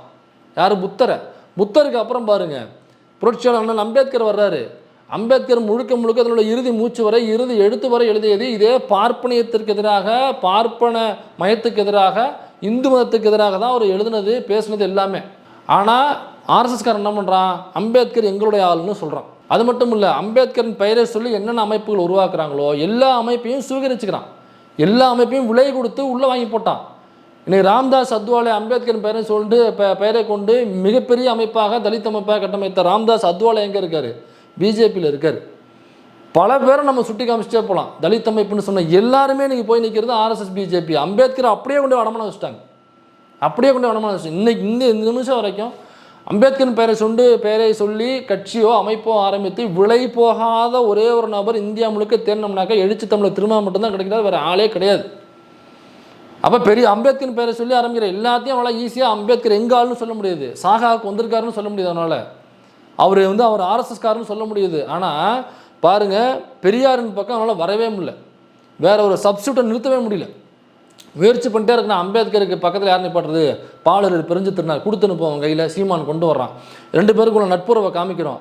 அதுக்கப்புறம் பாவலர் பெருஞ்சித்திரனார் ஃபோட்டோவை தூக்குறான். அப்புறம் ஐயா இவர் தேவநாய பாவாணரை தூக்கிட்டு வரான். தேவநாய பாவாணருக்கு திராவிட மொழிஞாயிறு அப்படிங்கிற பட்டத்தையே பெரியார் தான் கொடுக்குறாரு. அப்போ தேவநேய பாவாணரும் பெரியாரும் எவ்வளவு உறவாக இருந்திருக்கிறாங்க, எவ்வளவு நட்பாக இருந்திருக்கிறாங்க, எவ்வளவு சேர்ந்து வேலை பார்த்துருக்காங்கன்னு சொல்லி பேசினோடனே தேவநேய பாவாணர் ஃபோட்டோ எடுக்கிறான். அடுத்து என்ன பண்ணுறான், ஐயா வஉசி அவர்கள் தூக்கிட்டு வர்றான். டேய் வஉசி என்ன பண்ணாருனாக்கா, நாகப்பட்டினத்தில் ஒரு கூட்டம், அதில் பெரியார் இருக்கும்போது ஒரு ஃபோட்டோ வச்சு எல்லாரும் பெரியாருடைய படத்தை ஒவ்வொருத்தரும் வீட்டில் வாங்கி மாட்டணும்னு சொல்கிறாப்புல. முடிந்தால் தினமும் வணங்குங்கள் அவரேன்னு சொல்கிறாப்புல. இதை தாண்டி ஒன்று சொன்னாப்புல, முடிஞ்சால் காலில் உள்ளனாக்கா அவருடைய ஃபோட்டோவில் விழுகுங்கன்னு சொல்கிறார். அவர் இப்படி சொன்னவர் ஐயா வஉசி அவர்கள். ஐயா வஉசி இறுதி வரை கூட இருந்தது ஐயா பெரியார் கூட. அங்கே கோவில்பட்டியில் திராவிட கழகத்தின் பேரில் பல கூட்டங்கள் நடத்தினவர். இதெல்லாம் சொன்னோடனே வஉசி போட்டோன்னு தூக்குறான். அடுத்தது யாரை தூக்கிட்டு வர்றானாக்கா வேற யாரையோ ஒருத்தர் இப்படி தூக்கிட்டு வர நம்ம ஊர் ஃபர்னிச்சராக வர்றவங்கெல்லாம் ஒன்று பெரியார் கூட இருந்தவங்களா இருக்காங்க. அப்படி இல்லைனாக்கா முழுக்க முழுக்க சங்கியாக இருக்காங்க. இப்போ இதெல்லாம் விட்டுட்டு அடுத்தது மாப்போசி தூக்கிட்டு வர்றான். யார்? நம்ம புல்லுக்கட்டு மீசை மண்ணெண்ண பாட்டில் மாப்போசி தூக்கிட்டு வர்றான். மாப்போசி என்ன சொன்னார்னா, மாப்போசி தயவு செய்து இங்கே உள்ள தமிழர்கள் அனைவரும் ஹிந்தியை கட்டாயம் கற்றுக்கொள்ளுங்கள். ஹிந்தி தெரியலனா பரவாயில்ல, ஹிந்திக்கு மேலே அப்படியே தமிழில் எழுதியாவது நீங்கள் ஹிந்தியை படிச்சிருங்க. அதாவது துமாரா நாம் கியாக அப்படின்னாக்கா தமிழில் தூ மாரா நாம் நா இம் நாம் கியா ஹா அப்படி எழுதியாவது நீங்கள் தயவு செஞ்சு ஹிந்தியை கற்றுங்கன்னு சொன்னவர் நம்ம புல்லுக்கட்டு மீசை மாப்போசி. அது மட்டும் இல்லை, ஒரு கண்ணு ஹிந்தி என்றால் ஒரு கண்ணு சமஸ்கிருதம் என்று பேசியவர் ஐயா புல்லுக்கட்டு மாப்போசி. நம்மளாலே இந்திய போராட்டத்தில் போயிட்டு இதை மைய வச்சு அடிச்சுட்டு வர்றாங்க தாரை. நம்மளாலும் மண்ணை கிணோட போய் ஒன்றுனா போட்டு எடுத்துகிட்டு வந்த ஒரு ஆர்எஸ்எஸ் அடிமை தான் புல்லுக்கட்டு மீசை மாப்போசி. அப்போ சாவர்கர் இறக்கும் பொழுது சாவர்கரை புகழ்ந்து அவ்வளோ பெரிய கட்டுற சாவர்கரே எழுதுனது கிடையாது. ஆனால் இவர் நம்ம புல்லுக்கட்டு மீசை எழுதுனாப்புல ஆர்எஸ்எஸ்காரனே அதை பார்த்து ரொம்ப கூச்சப்பட்டு போட்டான். என்னடா அது இப்படி இவ்வளோ புகழ்ந்து நம்மளே எழுதுறாங்கன்னு சொல்லிட்டு எச் ராஜா வேந்து போனவர் கட்டுறது. அப்படியேப்பட்ட புல்லுக்கட்டு மீசை. ஏப்பா புலிகள் அமைப்பை அழிச்சிட்டு வரேன்னு சொல்லிட்டு இங்கே அமைதிப்படை அங்கே போய் அவ்வளோ அட்டூழியம் பண்ணு காப்பாற்ற போகிறோன்னு சொல்லி போன அமைதிப்படைங்கிறதுல போய் அவ்வளோ அட்டூழியங்கள் பண்ணிட்டு இந்த இராணுவம் திரும்பி வரும் பொழுது அந்த இராணுவத்தை இந்திய இராணுவத்தை வரவேற்பதற்காக புரோட்டோக்கால் இருந்துமே கலைஞர் போகலை. போக முடியாதுன்னு சொல்கிறார். என்னுடைய இனத்தை அழிச்சிட்டு வர்ற அது எனக்கு புரோட்டோக்கால் இருந்தாலும் சரி, என்னுடைய பதவியே போனாலும் சரி, முதலமைச்சர் பதவியே போனாலும் சரி, நான் போக மாட்டேன் என்று சொல்லி புரோட்டோக்காலை தவிர்த்துட்டு இருந்தவர். ஆனால் எந்த ஒரு புரோட்டோக்காலு புரோட்டா சால்னா கூட இல்லாத புல்லுக்கட்டு மீசை ஒரு மாலையை வாங்கிக்கிட்டு ரெட் கார்பெட்டை தூக்கிட்டு ஓடுது இந்திய இராணுவத்தை வரவேற்கிறதுக்கு. புலிகளுக்கு எதிராக தொடர்ந்து தன்னுடைய செங்கோல் பத்திரிகையில் எழுந்தவர் யார்? புல்லுக்கட்டு மீசை. இப்போ இதெல்லாம் எடுத்து போட்டவனே புல்லுக்கட்டு மீசையை உரங்கிட்டான். ஆஹா கண்டுவிட்டாங்க பெரியாருக்கு எதிராக நம்ம கொண்டு போக முடியாது புல்லுக்கட்டு மீசையை அப்படின்னு அதுக்கு அடுத்தது இன்னொரு பீஸை தூக்கிட்டு வர்றான். அவங்கள பார்த்தோன்னே இப்போ இதெல்லாம் ஒன்று ஒன்றா தூக்கிட்டு எல்லாம் உடச்சோடனே கடைசியாக எங்கே நிற்கிறான்னாக்கா பாரதிதாசனை கையில் தூக்கினான். பாரதிதாசன் முன்னெல்லாம் பார்த்தீங்கன்னா மேடைகளில் பாரதிதாசனுடைய கவிதைகளை தான் பாடி அவர் எப்போவுமே வீரமாக அந்த பாரதிதாசன் கவிதைகளை பாடி தான் நெஞ்சில் முத்தி ஆரம்பிப்பாப்புல சீமார். அப்புறம் இந்த திராவிடம் வெர்சஸ் மற்ற தலைவர்கள் வரும்பொழுது பாரதிதாசனை கையில் எடுத்தான் பாருங்கள். பாரதிதாசன் கடைசி வரைக்கும் பெரியாருடைய சீடராகவும் திராவிடத்தை போற்றி புகழக்கூடிய ஒரு நபராகவும் அவர் திராவிடம்ங்கிற சித்தாந்தத்தை கூட தான் பயணிக்கிறார். பெரியார் கூட தான் கடைசி வரைக்கும் அவர் பயணிக்கிறார். இதெல்லாம் எடுத்து சொன்னோடனே பாரதிதாசனை விட்டான். இப்போ பாரதிதாசன் கவிதைகள் பாடுறதில்லை. ஆகா இதுவும் வேலைக்கு ஆகாது. அப்படி கடைசியாக எடுத்த ஆயுதம் நம்ம பாரதி. அவர் பேர் பாரதி இல்லை, அவர் பேர் பாரதி. அந்த பாரதியை இப்போ தூக்கிட்டு வந்திருக்காப்புல. எப்படியாவது பெரியாருக்கு எதிராக இந்த பாரதியை நிற்க வச்சிடணும். ஆனால் அவர் நம்ம இல்லை, பெரியாரே அந்த பர்மிஷன் உடச்சிட்டு போயிட்டாப்புல. பெரியாரே அந்த பாரதியை பற்றி பாரதி அவர் ஒரு மிகப்பெரிய குடிகாரர், கல் குடிப்பார், மது குடிப்பார், அவர் கஞ்சா புகைப்பார், இப்படியாப்பட்ட ஒரு ஒழுக்கமற்ற ஒரு நபர் தான் பாரதி அப்படிங்கிறது முன்னமே எழுதி வச்சுட்டு போயிட்டாப்புல. அதோட அவர் தோன்ற நேரத்தில் என்னென்னமோ எழுதுறாரு. ஒரு தடவை ஒன்று எழுதுறாரு, மறு இழுப்பு இழுத்துட்டு வேற ஒன்று எழுதுறாரு, அடுத்த 2 இழுப்பு எழுதுட்டு வேற ஒன்று எழுதுறாரு. என்னென்ன போய் புரிஞ்சுப்பீங்க அவரை அப்படின்னு பெரியார் எழுதிட்டாப்புல. அம்மா மணியம்மையார் அவர்கள் விடுதலையில் வச்சு எழுதியிருக்காங்க. அதனால் அப்படியாப்பட்ட பாரதியை தான் கொண்டாந்து நிப்பாட்டிட்டு நான் அந்த திராவிட கோட்டையை உடைப்பேன், திராவிட கோட்டையை பொழப்பேன் அப்படின்னு சொல்லிட்டு நிற்கிறாப்புல. இப்போ இதையும் நம்ம வந்தோடனே பர்னிச்சரை உடைச்சிட்டோமா, இன்னைக்கு சாயங்காலம் நடக்கிற மீட்டிங் என்ன தெரியுமா பண்ணுவான்? இதே மாதிரி ஏதோ ஒரு பீஸை தோண்டி எங்கே தான் எடுத்துகிட்டு வருவான். திரும்ப சொல்கிறேன், அவர் ஒன்றே பெரியாருடன் இருந்தவராக இருப்பார் அல்லது பெரியார் அவரை தலைவர் என்று சொல்லியிருப்பார். இப்போ அம்பேத்கர் தான் தலைவர்னு சொன்னார் இல்லைங்களா பெரியார். அந்த மாதிரி யாரோ ஒருத்தர் அயோத்தியோசா பண்டிதரோ அல்லது ஐயா ரட்டமலை சீனிவாசன் அவர்களோ அந்த காலத்தில் இருந்தவங்க அல்லது அதுக்கு முன்னாடி இருந்தவங்க வேறு யாராவது இப்படி தோண்டி எடுத்தோம்னாக்கா ஒன்று ஐயா பெரியார் கூட இருந்தவங்களா இருப்பாங்க அல்லது பெரியார் அவங்கள தலைவர்னு சொல்லியிருப்பார், பெரியார் அவங்க கூட இருந்திருப்பார். இது ரெண்டுமே இல்லாமல் மூணாவது ஒரு கேட்டகரி இருக்குது. அது யார் தெரியுமா? சாதி தலைவர்களை பிடிச்சி தூக்கிட்டு வர்றது. ஏதோ ஒரு சாதியில் ஒருத்தவங்க வளர்ந்துருப்பாங்களா அவங்கள பிடிச்சி கொண்டாந்து நிப்பாட்டிட்டு அவங்கள புகழ் பாடுறேன்னு சொல்லிட்டு அவங்கள எப்படியாவது பெரியாருக்கு எதிராக நிப்பாட்டுற வேலையை, அந்த அற்பத்தனமான வேலையை அந்த இழிவு ரவி செய்வான். அப்படி தான் மூக்கையா தேவர் ஒன்றா நிப்பாட்ட பார்த்தான். அப்புறம் தான் அடுத்து மூக்கையா தேவர் பழனி பாபா பெரியார்னு ஒரு லைன் போட்டு இதெல்லாம் நடந்துட்டா, அவங்க காலேஜ் திறக்கும்போது யார் திறந்து வச்சானு போய் பாடுறா, அந்த காலேஜ் திறந்து வைக்கும் என்ன சம்பவம் இருந்துச்சுன்னு பாடுறா அப்படின்னு சொல்லி எடுத்து போட்டு ஐயா மூக்கையா தேவர் யார் என்னென்ன வேலை பார்த்துருக்கான்னு சொல்லி எடுத்து போட்டோன்னே மூக்கையா தேவரும் அதோட விட்டான். இப்படி எங்கேயோ தோண்டி எடுத்துகிட்டு வருவான் யாரையாவது. அப்படி தான் வஉசி எடுத்துகிட்டு வந்தான். ஐயா வஉசியை பற்றி பேசினோடனே அவங்க விட்டு போயிட்டான். இப்படியாக யாரோ ஒரு என்னக்கா இன்னைக்கு சமூகத்தில் எல்லாருமே எப்படின்னாக்கா எல்லாருமே பார்ப்பனிய கொள்கைகளை பார்ப்பனிய கூறுகளை ஃபாலோ பண்ணுறவங்களா இருப்பாங்க. கோயிலுக்கு போவாங்க, பார்ப்பனிய சடங்குகள் அனைத்தையும் பண்ணுவாங்க, பார்ப்பானை வைத்தே பண்ணுவாங்க, பார்ப்பானுக்கு எவ்வளவு தேவையோ அதை அப்படியே கொடுத்தே பண்ணுவாங்க. சாதிவாதியாக இருப்பாங்க, சாதிய மனநிலையோடு தான் இருப்பாங்க. ஆனால் சாதியை வைத்து ஒரு ஒரு பெரிய சண்டை பண்ணி ஒரு கலவரம் பண்ணி அந்த முடிவுக்கு போக மாட்டாங்க. என் சாதி நான் என் கூட வச்சுக்கிறேன்ப்பா அப்படிங்கிற மனநிலையில் நிறைய பேர் தள்ளப்பட்டாங்க. சாதி பெருமை மற்ற சாதியை இழிவுபடுத்த வேண்டும் அப்படிங்கிற இடத்துலேருந்து நீ பெரும்பான்மையான நபர்கள் எந்த இடத்துக்கு நகர்ந்துருக்காங்கன்னா, சாதி இல்லைங்க சண்டை வேணாங்க, அது அவங்க இருந்துட்டு போகிறாங்க, நாங்கள் இருந்துட்டு போகிறாங்க, அது நம்ம சரின்னு சொல்ல வரல. இருந்தாலும் மக்களோட மனநிலை இன்றைக்கி இன்னும் தான் இப்படி தான் இருக்குது. அவங்க இருந்துட்டு போகிறாங்க, நான் இருந்துட்டு போகிறாங்க. இந்த கல்யாணம் மட்டுங்க சமமாக இருப்போம், எல்லோரும் சமமாக இருப்போம், எல்லாம் ஒன்றா இருக்கணும், சாப்பிட்றது போயிட்டு வருது எல்லாமே. அது எப்படிங்க வேற ஒரு சாதிங்கிறதுனால தெருவுக்குள்ளே வரக்கூடாதுன்னு சொல்லலாமா? தப்பு இல்லையா? அது கோயிலுக்குள்ளே இந்த சாதிகளை வரக்கூடாதுன்னு சொன்னாக்கா தப்பு இல்லையா? எல்லாருமே ஒன்றா இருப்போம். ஆனால் இந்த கல்யாணத்தில் மட்டும் அவன் சாதியில் பண்ணிப்போங்க. அது மட்டும் இல்லைனாக்கா வேற ஒரு சாதி கலந்துச்சுனாக்கா சரியாக இருக்க மாட்டேங்குதுங்க. கூட்டம் குறைஞ்சிருது, ஒரு கூட்டம் இல்லாத ஒரு இதாக இருக்குங்க. கடைசியில் வந்து நிற்கிறோன்னா அதுதான். இப்படியாக தள்ளி தள்ளி எங்கூட நிப்பாட்டிருக்கோம்னா நீ கடைசியில் நிப்பாட்டிருக்கோம். ஆனால் இவ்வளவு சாதிய கூறுகளையும் உள்வாங்கியிருக்கான், இவ்வளவு பார்ப்பனிய கூறுகளையும் உள்வாங்கியிருக்கான், பார்ப்பனிய சடங்குகளெல்லாம் செய்கிறான், கோயிலுக்கும் போகிறான், சாதிய கூறுகளையும் உள்வாங்கினா இருக்கான். ஆனாலும் பெரியாரை பற்றி ஏதாவது சொல்லணும்னாக்கா அருவா ஒதுக்கிட்டு வந்துடுறாயா? இவனை என்னதான் புரிஞ்சுக்கிறதே தெரில, இவனை எப்படி வீழ்த்துறதே தெரில. இந்த மனக்குழப்பத்தில் தான் சங்கிகள் இருக்கிறார்கள். அதுதான் பெரியார். எனக்கு பெரியார் அன்னைக்கு ட்ராவல் பண்ண எல்லாரும் எடுத்து பாருங்கள். இந்த தமிழ் அறிஞர்கள் கூட இல்லையான்னு உண்மையான தமிழ் அறிஞர்கள் கூட ட்ராவல் பண்ணியிருப்பாப்புல. இப்படி இப்படி இழுத்துட்டு ஒன்று இழுக்காமல் இருக்கும் அவங்க கூட ட்ராவல் பண்ணியிருக்க மாட்டாப்புல. ஐயா பாவலர் கூட, ஐயா தேவனர் பாவனர் கூட, இந்த மாதிரியான ஏன் மரமலடிகள் இருக்கார். ஐயா பெரியாருக்கு முதல்ல பெரியார்னு பட்டம் கொடுத்தது உங்களுக்கு தெரியும். பெண்கள் தான் சேர்ந்து இந்த மாநாட்டில் கொடுத்தாங்க அப்படிங்கிறது உங்களுக்கு தெரியும்.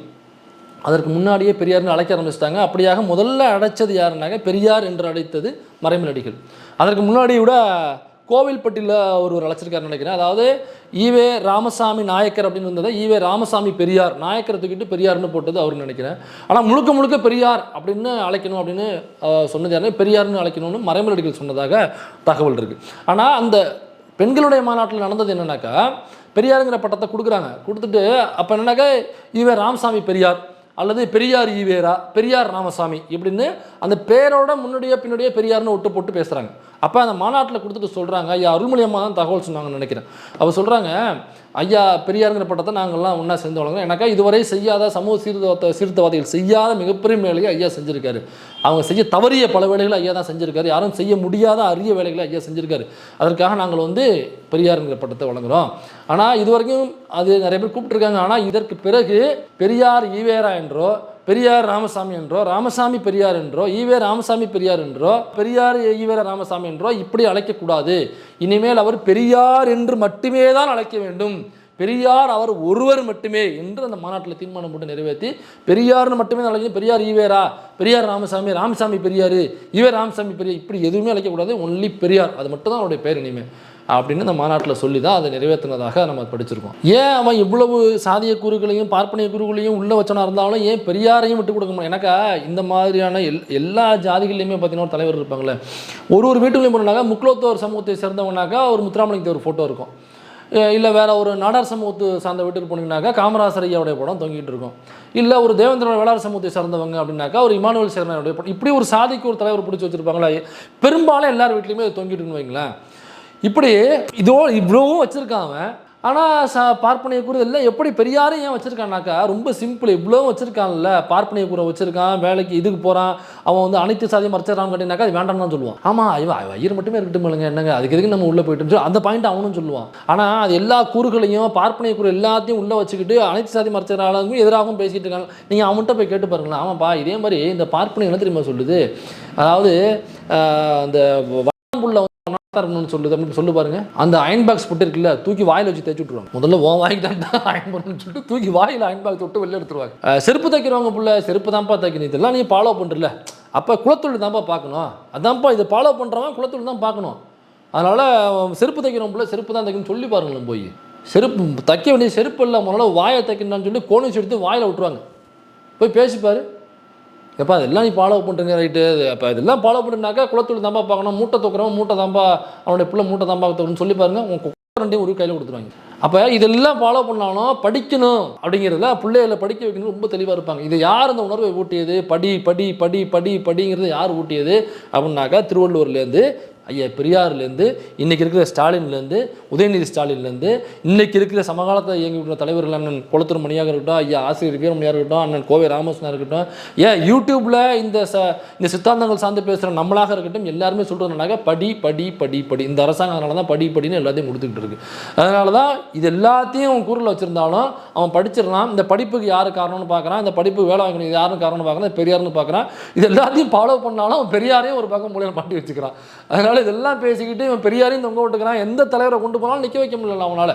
இன்றைக்கி சாயங்காலம் அதை தாங்க பண்ணுவான். ஒன்று அந்த தமிழ் யாரோ ஒரு தமிழ் அறிஞரை தூக்கிட்டு வருவான், அப்படி இல்லைனாக்கா ஏதோ ஒரு சங்கியை தூக்கிட்டு வருவான் பெரியாருக்கு எதிராக நிப்பாட்டுறதுக்கு. அப்படி இல்லைனாக்கா இந்த சாதிய தலைவர்கள் யாராவது பிடிச்சி கொண்டா நிப்பாட்டி வச்சுக்கிட்டு ஆப்போசிட்டாக பெரியார் கொண்டா நிப்பாட்டுவான். இந்த மூணில் ஏதோ ஒன்று தான் நடக்கும் பாருங்கள். அப்படி இல்லைனாக்கா மாயவரத்தில் நடத்துகிறான் கூட்டத்தை அப்படின்னாக்கா அந்த மாயவரத்தை சுற்றி என்ன நடந்துச்சு, அங்கே உள்ள யாராவது சாதி தலைவர்கள் இருக்காங்களா, இப்போ அங்கே டெல்டானாக்கா அங்கே உள்ள ஏதாவது ஒரு முக்குலத்தோர் சமூகத்தை சேர்ந்தவங்க இருக்காங்களா அப்படின்னு தேடி பிடிச்சி அங்கே ஏதாவது பிடிச்சி கொண்டு வந்து அங்கே உள்ள நம்ம அப்படி தான் இன்றைக்கி மீட்டிங் நடக்கும். இன்றைக்கி மீட்டிங் நடக்கிறத பொறுத்து தான் அடுத்த வெள்ளிக்கிழமைங்கிறது மனோஜ் சொல்லியிருக்காப்புல. அதனால் உனக்கு பால் பாக்கெட்டு கதை வேணுமா அல்லது பேப்பர் போடுற கதை வேணுமா, இல்லை அந்த குற்றாலம் மேட்ரு சொன்னேன் அது வேணுமா, இல்லை கொடைக்கானல் மேட்ரு வேணுமா அப்படிங்கிறத இன்றைக்கி என்ன பேசுகிறத பொறுத்து தான் அது இருக்குது. அதனால் இவன் ஒரு தமிழ் தேசியவாதியோ அல்லது இவன் ஈழ விடுதலையில் சம்மந்தப்பட்டவனோ கிடையாது. இவன் ஒரு பச்சை பாலியல் பொறுக்கி. இவன் ஆர்எஸ்எஸ்க்கு ஆள் படித்து கொடுக்குற ஒரு ஆள். வீரத்தமிழர் முன்னணின்னு வச்சுருந்தான்ல, அந்த இந்து முன்னணி மாதிரியா இருக்கும். அது வீரத்தமிழர் முன்னணின்னு நாம் தமிழர் கட்சி துணை அமைப்பது. இன்றைக்கி அந்த வீரத்தமிழர் முன்னணி எங்கே போச்சு? ஏன் இன்றைக்கி வீரத்தமிழர் முன்னணி இல்லை? முருகன் முருகன் முருகன் முருகன் பேசி பேசி பேசி பேசி தானே அதை கொண்டு போய் சேர்த்தான். கரெக்டாக அதை எலுமுருகன் கையில் கொடுத்துட்டு அப்படியே வீரத்தமிழர் முன்னணிக்கு ஒரு முக்கடை போட்டு படுக்க வச்சுட்டாங்க. இதை வீரத்தமிழ் முருகனும் பேசிட்டு இல்லடா. இன்றைக்கி அதே வேலை வச்சுக்கிட்டு தான் அதே முருகனை வச்சுக்கிட்டு தான் திருப்பரங்குன்றத்தில் ஒரு மத கலவரத்தை தூண்டுறதுக்கு எச்ராஜா போய் நிற்கிறான். இப்போ அதே முருகனை வச்சுக்கிட்டு அதே வீரத்தமிழ் முன்ன வச்சுக்கிட்டு நீ அங்கே போய் நிற்கணும்ல. உண்மையிலேயே ஆர்எஸ்எஸ் பிஜேபி எதிர்ப்பனாக இருந்தால் எங்கே போனேன், எங்கே ஓடி போய் விழுஞ்ச, யாருடைய வாழைப்பழத்தை வாங்கி வாயில் வச்சுருக்க?